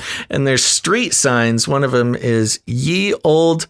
Oh, I can't get close enough. Podcastersonville. That's good. What is this one? Oh, I can't see it. But it says The Adventures of Basil Podcasterson, in which Basil and Monty Cat Kitten visit Gonzo's grotto. Oh, so it's my grotto. Excellent. Yes, it's your grotto. Very cool. Everything's in black and white. Yeah, now in my my virtual space, I've gotten so close to this. It's the only thing I can see. So I'm living within Gonza's grotto here. Nice. Thank you very much. That's producer Charlie, Epony Blaze, in the chat. Thank you for that. Oh, hold on. Something slipped on my thing here. Uh-oh. Oh, stop slipping. Okay. Next up, we wanted to thank producer Grace for bringing us quotes from the show. She always does this with some interesting one-liners that we come up with on the fly here. And this first one, I think this was you who said this. The kids that don't believe in Santa, they are the rebels. Yes, they are the rebels. They are the rebels. I forget exactly why I said this. We had quite a conversation about Santa Claus in some sort of bigger context, but that's very good. The Christmas spirit is alive here in Canary Cryville. And if you're anti-Christmas, we're not in the spirit. So I like how you play both sides of that. Yes. Good job. Make everybody happy here. Nice little beating around the bush there. And the second one, I'm Basil Podcasterson. It really just made an impression on all of our producers. Yeah, it's like a family crest type of look here. We've got some sprigs surrounding, and really a beautiful sort of graphic design of I'm Basil Podcasterson. It's almost like a wreath, and it reminds me of the UN logo. The UN logo? Oh yeah, it's like like the sprigs of wheat or whatever. Very fun. Thank you very much, producer Grace and producer Allie and producer Charlie for all of our art for this show. Yes, and real quick, I do want to mention. Oh boy, I gotta scroll back a little bit to remember the name. Jade. What was it? Jade Bouncerson. Mm-hmm. It's somebody in the YouTubes there. We'll keep him anonymous. Okay. They left timestamps in the last video, episode 273 on the Face Like the Sun YouTube channel, and YouTube hid it. What? YouTube hid the comment. Oh, got rid of our timestamps? Yes. Oh my gosh. And I think it's because they left some links back to our website and some things. So YouTube doesn't like it when there's outbound links to truthy type of places.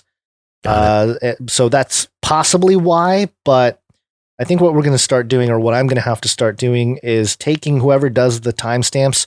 I'll pin the comment, but I will also cut and paste it in the description section of the video.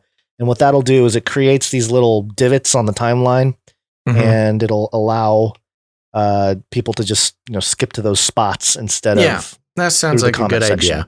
And yes, thank you very, very much for those timestamps, those producers who help us with that, because it helps people who might find the show maybe for the first time, or they just don't have enough time to watch all the way through. It helps them kind of skip around and choose what topic they want to listen to. Very helpful, especially for new listeners. Amen. All right. So that's all I think we should mention. We can mention canarycrymerchperch.com. Yep. canarycrymerchperch.com. Get there. It's producer run. Again, like I mentioned, Gons and I don't run it. It's got all sorts of Canary Cry merch put together by producer Dust. Thank you very much, producer Dust. And everything is sold at cost to keep everything as cheap as possible for the Canarians who are interested in merch. You do have the opportunity to tip the webmaster, which please do. It costs him money to run it. You can tip the artist, or you can tip Gons and myself. That's canarycrymerchperch.com. Oh, I have a jingle for that too. Yeah. There you go. Okay, should we get back to the show? Let's do it. Yes, it's wake-up time. Hey, yo, wake up. Okay, I got a couple things to bring to you here before we get to your Nephilim update. The first one is from beloved CNN.com. Communist News Network. Yes. The article is titled Unidentified Illness Hospitalizes More Than 300 People in India. The article reads like this. I know. An unidentified illness has hospitalized more than 300 people in the southeastern India, including one who has died. Only one, okay. According to local officials investigating the cases. Patients in the city of Eluru in the state of Andhra Pradesh reported a range of symptoms, including seizures, loss of consciousness, and some nausea over the weekend. Wow, those are pretty serious. Seizures, loss of consciousness, and nausea, said Dola Joshi Roy, the district surveillance officer of Eluru's West Godavari district. This comes as India continues to battle the COVID-19 pandemic with the world's second highest number of infections. Andhra Pradesh is one of the worst affected states and currently has more than 800,000 confirmed cases. Whoa. But, yeah, that's a lot of cases for such a small region. But COVID-19 wasn't the cause of the mass hospitalizations over the weekend. Quote, all patients have tested negative for COVID-19, said Roy. All patients. That's unusual. All patients. That's really weird. Every single patient. That is very strange. Adding that about 180 patients have now been discharged while the rest are stable. The patient who died had reported similar symptoms to the others, but then had a fatal but unrelated cardiac arrest, she said. Okay. I'm always curious. How do they absolutely determine that a heart attack is unrelated to the sickness they have? They can't. Well, our bodies are one thing. That's true. A note released by Andhra Pradesh's health department said that the initial blood tests did not find any evidence of a viral infection, such as dengue or chikungunya, which are both caused by mosquito bites. Authorities are now testing water samples in Eluru for contamination. After all the patients were found to receive their water from a common source, samples have been collected from 57,863 households and sent to a forensic laboratory. Yeah, that's a big operation. The cause is still unknown, but still we are doing all kinds of testing, including testing food and milk, said Roy. Specialists from the All India Institute of Medical Sciences and neurologists from out of state have also arrived in Eluru to conduct further neurotoxic tests and are waiting for the results. The Chief Minister of Andhra Pradesh, Jagan Mohan Reddy, visited the patients Monday. So, the reason I want to bring this up is it's kind of weird and notable, according to CNN. But this was very reminiscent of us doing shows in February when in January, when it was like, oh, there's this weird thing happening in China. And it was just, some people had a weird disease. Isn't that weird? We're going to shut down travel from China. But other than that, just this weird stuff. Nobody knows what it is. I think it was even back in December. I think it was, we were looking at it. No, December. We know now that it was talked about in December, but it really wasn't. I think we reported on some of that weirdness stuff in December. Okay. I don't think it was after neither here nor there. Whenever it was, it started as, just this weird little incident in China. This weird little disease that people are getting. Strange. So I thought it was just worth putting on record that, we saw this happening, and I'm not saying that anything is going to come of it, but just good to pay attention. At this point, I'm going to pay attention to all unknown diseases popping up around the world. I would be curious to see what that AI, Blue Dot, the Canadian AI that caught coronavirus way ahead of any humans. I'd be or at least on the Western Hemisphere. I'd be very curious to see if this Blue Dot AI has anything to say about this Indian disease. So there you go. Easy peasy. Next, coming from Tallahassee.com, the headline is Agents Raid Home of Fired Florida Data Scientist Who Built COVID-19 Dashboard. Now is the time to do what you're told. And you mentioned this last episode, but there wasn't a whole lot of info. So now let's see what they have to say at Tallahassee.com.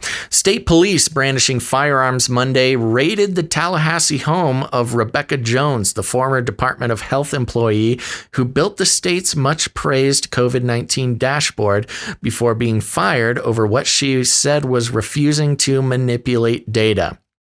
Quote, they pointed a gun in my face. They pointed guns at my kids, Jones tweeted shortly before 5 p.m.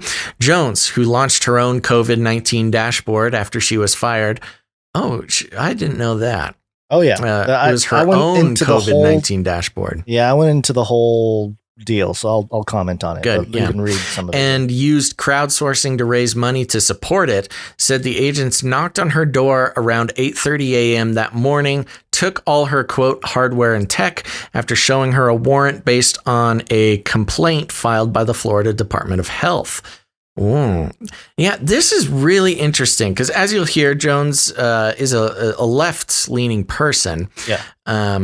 Who's really, really invested in sort of the mainstream narrative.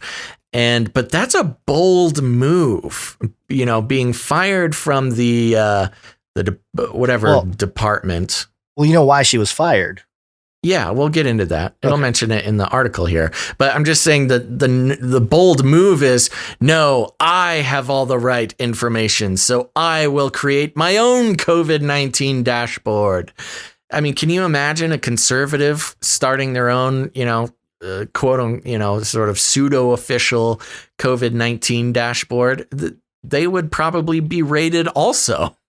Yeah, well. Yeah. A video accompanying the post shows Florida Department of Law Enforcement agents invests at the front door with guns drawn, asking who else was in the house. She said her husband and 2 children were inside as they escorted her out of the house. The video shows an agent entering the house with his gun drawn, calling for her husband to come down the stairs. When an agent told her to calm down, Jones said, quote, he just pointed a gun at my children. FDLE spokeswoman Gretel Plessinger sent a statement confirming the seizure of computer equipment at Jones's Tallahassee home and said agents are investigating. Who is she? Rebecca Jones was fired from the Florida Department of Health, so she built her own COVID-19 dashboard. Document, read, got the search warrant and stuff there. FDLE began an investigation November 10th, 2020, after receiving a complaint from the Department of Health regarding unauthorized access to a Department of Health messaging system which is part of an emergency alert system to be used for emergencies only, Plessinger said. Plessinger said when agents arrived, they knocked and waited 20 minutes for Jones to answer the door. Quote, Mrs. Jones refused to come to the door for 20 minutes and hung up on agents. After several attempts and verbal notifications that law enforcement officers were there to serve a legal search warrant, Ms. Jones eventually came to the door and allowed agents to enter. Plessinger said Miss Jones's family was upstairs when agents made entry into the home. The investigation is active, she said. As in, quote, as in all cases, our role is to determine the facts of what happened, and a state attorney determines whether or not charges are filed. Jones, the former Geographic Information Science manager, was fired for insubordination in May after being reprimanded several times, state officials said. Her paperwork doesn't state a cause for her being fired, but she claims she was terminated for refusing to manipulate health data to cast Florida in a more favorable light. She tweeted, quote, they took my phone and the computer I use every day to post the case numbers in Florida and school cases for the entire country. They took evidence of corruption. They took evidence of corruption at the state level. They claimed it was about a security breach. This was DeSantis. He sent the Gestapo. Let's see. The article is quite long after that. Give me 1 second here. An unidentified subject gained. So they talk about her using the emergency broadcasting system, basically, to try to convince other health workers to revolt against the state. Yeah. And that's about it. Yeah. And this was the text message, like emergency text message system.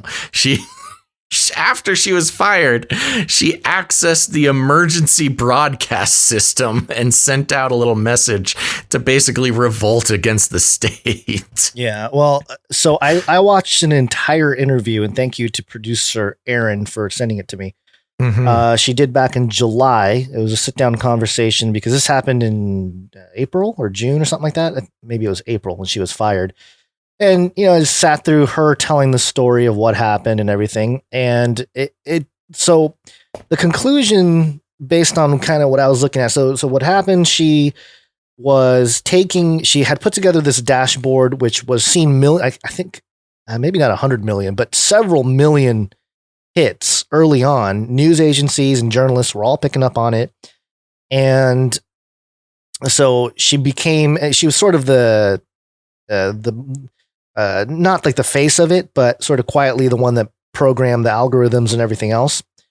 And the state of Florida, the DeSantis crew, basically they had come up with a plan to reopen schools.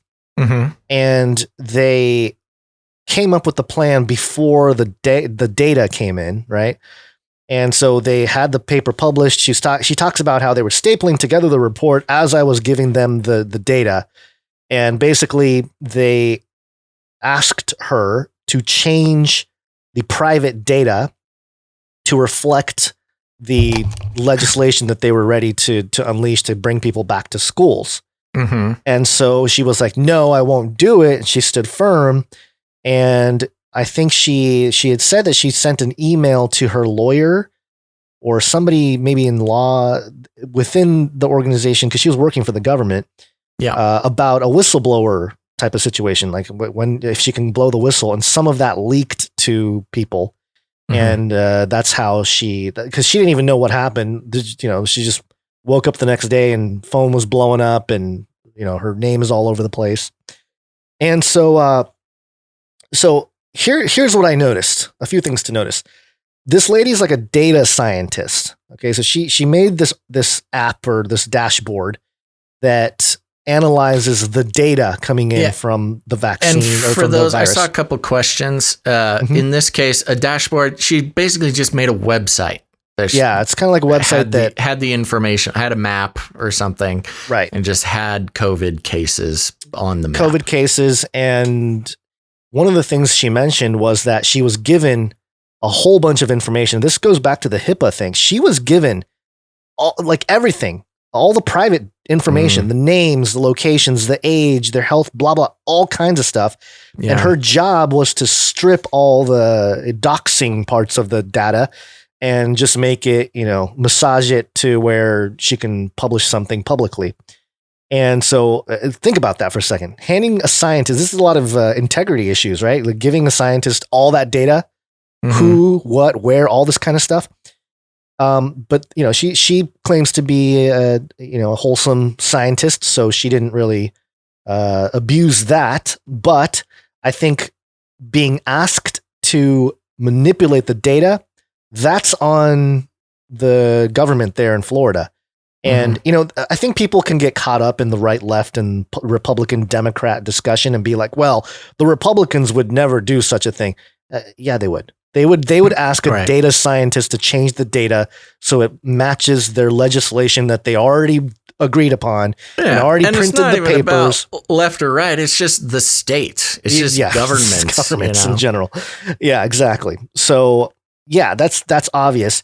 Now, the other part of it, and she was saying that, in more recent posts, she was talking about how schools should not open because based on the data that I have and the way she massages the data or whatever, there's still a spread that happens and blah, blah, blah, blah, blah.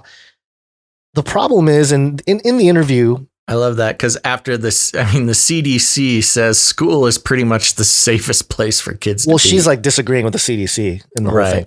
But basically, she's taking the data that comes in and, she claims to have a way to not manipulate really, but how to lie with statistics, analyze the statistics to come up with explanations. Right. And so she, what she's defending, because I saw on social media all over the place, the woman who defends science is being taken out by DeSantis, right? DeSantis, they sent the Gestapo to stop the lady defending science. And it's like, no, she's not defending science.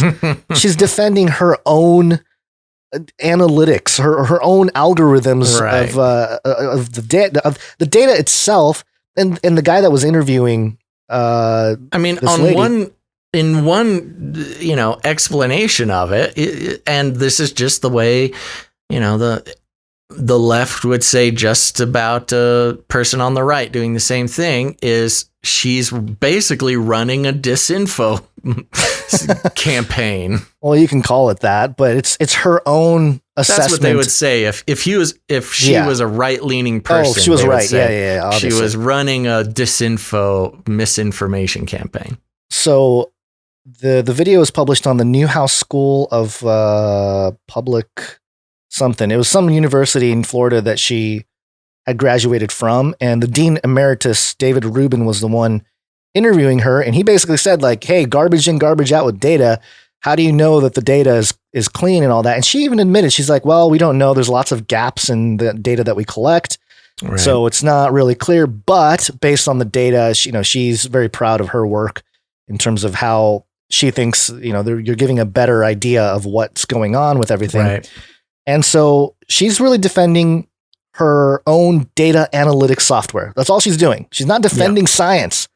So, but on the other hand, her rebellion against the state, and her, I don't know what the word is, just disobeying, what the government wants down there, warranted a type of, hey, you're taking state level information and you're using it on your own now. You're not having it filtered through the state, and so that makes you, I don't know, maybe a terrorist or something. I don't know how they labeled her. My understanding is that they actually went and tried to. It was just a search warrant. It was not an arrest warrant or anything. Oh, okay, search warrant. No, it was just a search warrant that they executed. And yeah, she kept them out there for 20 minutes and refused to open the door. So yeah, you're going to escalate the situation if you do that. Yeah. So but the point being, it was in response to her accessing the emergency text message program unlawfully. She was fired. Yeah. She is not allowed to have access to that. And yeah, so she basically infiltrated state level stuff. State infrastructure. Yeah, state emergency response infrastructure to send her little message and, promote her own statistics and her disinfo campaign. Right. So there you go. That's really what it is. It's not, again, I want to reiterate the point. She's not defending science. Yeah. She's just defending her own analytical software, basically. Yeah. That she and created. if she wasn't on the left, this would all be presented in a totally different way. Yeah. And that's, definitely. of course, not some big secret. Definitely. So, okay. Well, there you go. We got to wrap this up, Gon. So what do you got for a Nephilim update? This is Gematsu.com. Headline, El Shaddai, Ascension of the Metatron, coming to PC. Yeah. Metatron. We got some Book of Enoch theology going into this video game. El Shaddai Ascension of the Metatron first launched for PlayStation 3 and Xbox 360 in April 2011 in Japan, followed by August 2011 in North America and September 2011 in Europe. Here's an overview of the game via former publisher Ignition Entertainment. Long ago, when the seed of mankind was first taking root, God laid down his plans for the human race. He appointed the Grigori, the most human of all angels in heaven, to watch over them from the celestial realm. The Grigori, known to some as the Watchers, dutifully continued their vigilance through the ages. Over time, they became fascinated by the lives humans led, with the uninhibited freedom and passions. Subtle at first, the fascination soon led to feeling of longing, desire and lust, until one fateful day, the Grigori turned away from God and descended to earth. When heaven's highest order, the Council of Elders, discovered the Grigori's betrayal, they were furious. Their anger only grew stronger when they learned that the fallen angels had taken in daughters of men, deviating mankind from God's great plan. To set matters right, the council decided to send a terrible flood to wipe out the entire human race. However, there was one man who objected to the council's decisions. His name was Enoch, a scribe whose righteousness moved God to bring him to heaven while still living mortal. The council heard Enoch's pleas and agreed to spare mankind on the condition that Enoch capture the fallen angels and bring them back to heaven to be imprisoned. To prevent the impending flood, Enoch returned to Earth on a mission to escort the fallen angels back to heaven. Upon his arrival, he confronted Azazel, one of the 7 who fell. However, Azazel refused to return to heaven and went into hiding along with the others, warning Enoch not to follow. And so, Enoch's long journey begins. Wow, they really fit the whole thing. Oh, just the whole thing is just there. I kind of want to play this now. El Shaddai, Ascension of the Metatron. That's funny. Is just a straight rip of Genesis 6. So that's our Nephilim update.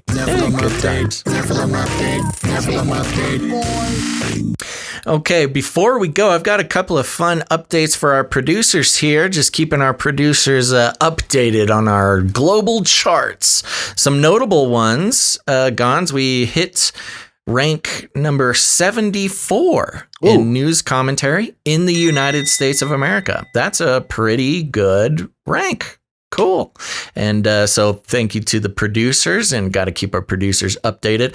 We did hit number 57 in Australia in news commentary. That's pretty good. One other notable one was we are number 31 in South Africa. So there we go. We are pretty popular in South Africa, apparently. So thank you to all of our producers, in this case, Australia, South Africa, and the United States of America, keeping us popular around the world. Other than that, I had one last note, and I have completely forgotten what it was. Oh, I forgot to mention it earlier, and I am going to regret it. But please, if you haven't done it yet, hit the like button wherever you are watching or listening to this. If you're over on YouTube, smash the like button, as the kids say. Just helps the algorithms know to share the show with other people. And remember us, because we will be back on Friday, December 11th. Oh my gosh, December is flying by. I got to do some shopping. December, not for Christmas, not the pagan holiday Christmas, unrelated shopping of gifts for my friends and family. We'll be back December 11th, 2020, sometime probably around noon. What are we trying to do an earlier show? Yeah. No, what did I say? Yeah, noon. Sometime like between noon and 3 p.m. Pacific Standard Time. I think we have an interview on Friday as well. We'll do one of those double episodes. Yes, we are doing another double header on Friday. So if you are looking to become a producer, please consider, all of you out there, becoming a producer of Canary Cry Radio and Canary Cry News Talk.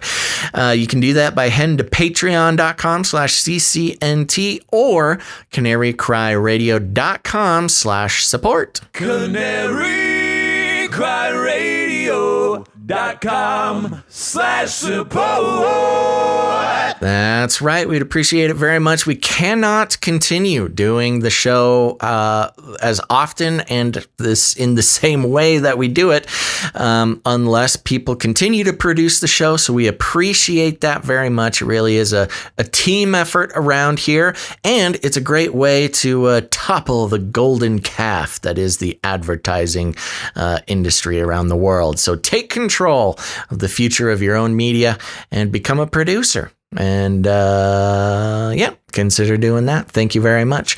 Other than that, there's other ways you can become a producer of the show. You can create art if you are a visual artist, or you can create jingles or music, things like that. Make sure to stick around at the end of the show. We have the Canary Cry mixtape coming up at the end of the show. You want to hear some songs that producers have created just for us. You're going to want to listen to that. It's always a fun time.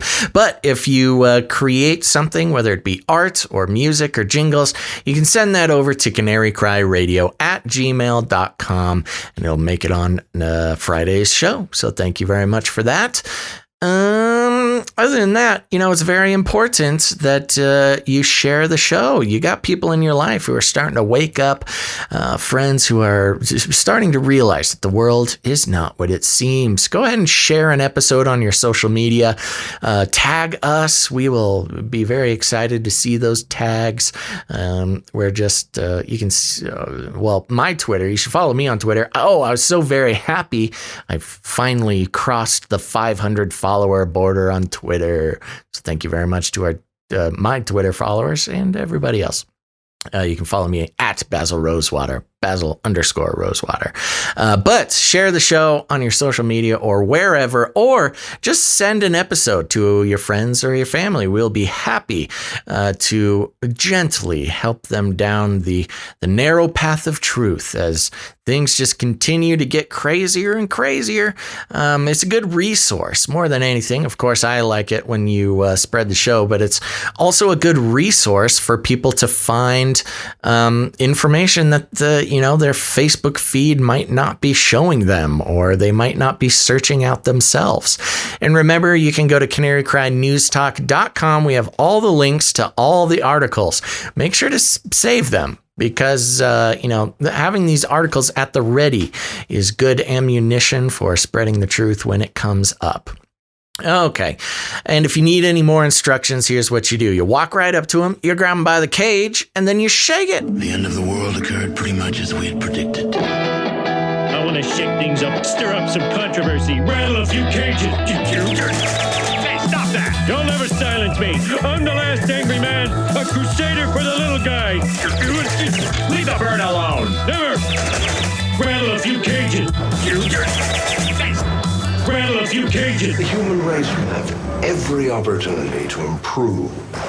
And if they don't? Ask Noah. That's right. Just ask Noah, folks. And just a reminder, we'll be back Friday, December 11th, sometime between noon and 3 p.m. Pacific Standard Time. Make sure to follow the podcast version. Just pick your favorite podcast player and search for Canary Cry News Talk. Subscribe to us there. After each live episode, we have a much crisper, higher quality audio version that goes up on the podcast feed. And it's just a great great way to catch the show if you missed the live broadcast. So make sure to do that. All right, Gons, any last words? I think that's it. Jesus is king. There you go. Okay, everybody, thank you for listening to this episode of Canary Cry News Talk. Make sure to tune in next time. But until then, think outside the cage. Demonic power! It's gotta be biblical. Are you ready to become cyborg? I'll keep you warm and safe in my people's zoo. We should invite fewer people to be born. That was nice. Better, bigger, tastier. Canaries in a cage. Remember, reality is an illusion. The universe is a hologram. Buy gold. Buy! I want to shake things up, shake things up. I want to shake things up, shake things up. Leave the bird alone. I want to stir up some controversy. I want to rattle a few cages. I want to rattle a few cages. I'm the last angry man. You'll never silence me. I'm the last angry man. I'm the last angry man. You'll never silence me. I'm the last angry man. A crusader for the little guy. Little guy. Little guy. Well, we'll see about that. Whatever, Illuminati.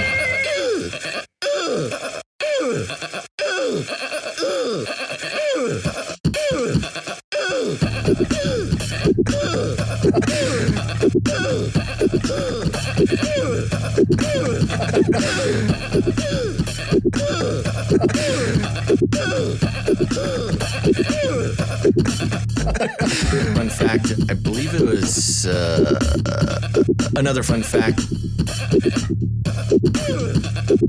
Fun fact. Another fun fact. Brings me back to my Screamo days.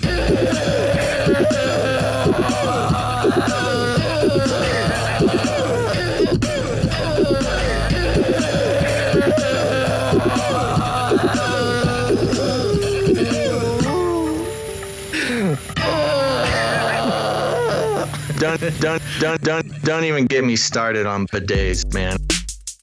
Bidets, man. Bidets, man.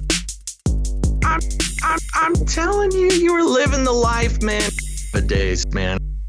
From the king. Do pot. That's where I started.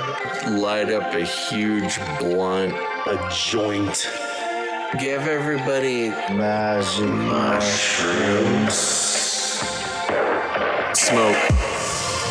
The CIA, I mean, lots of intelligence agencies have tested secretly dosing communities.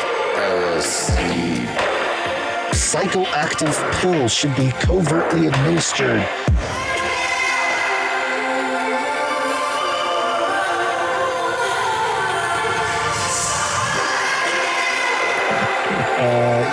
Just put me on some, I don't know. Give you a shot in the butt. Fluoride, oxytocin. Get a chemical hug. I did dabble, some of that robot crack. I know what it's like. It's a lethal recipe for disaster. You need help. If you're a pharmacist, you need to repent. Get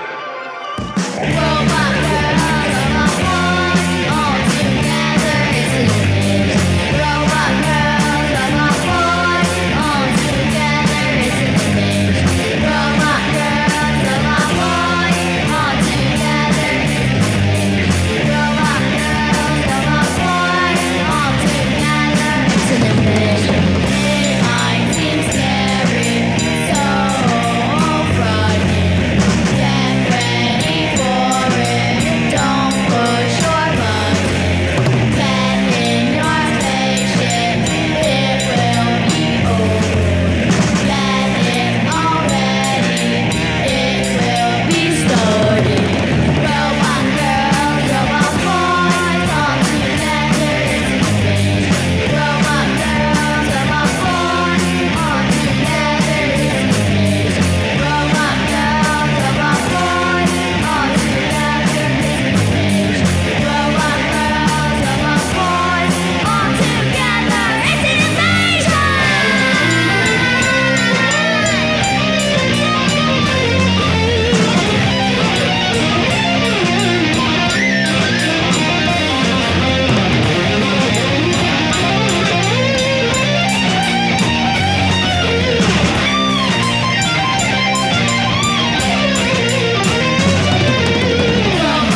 future humans will be confined in a people's zoo. People, I'll keep you safe and warm in my people's zoo. I'll keep you safe and warm now in my people's zoo.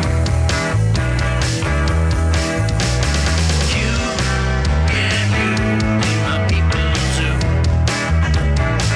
I'll keep the cameras on.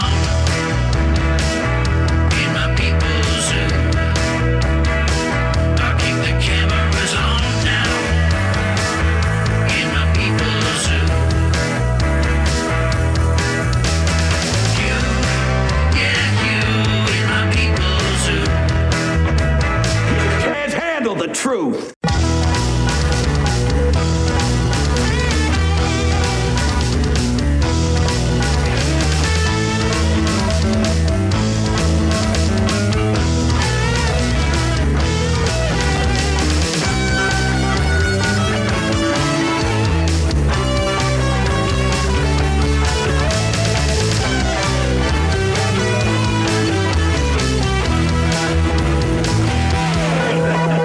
Make you fat and sassy in my people's zoo.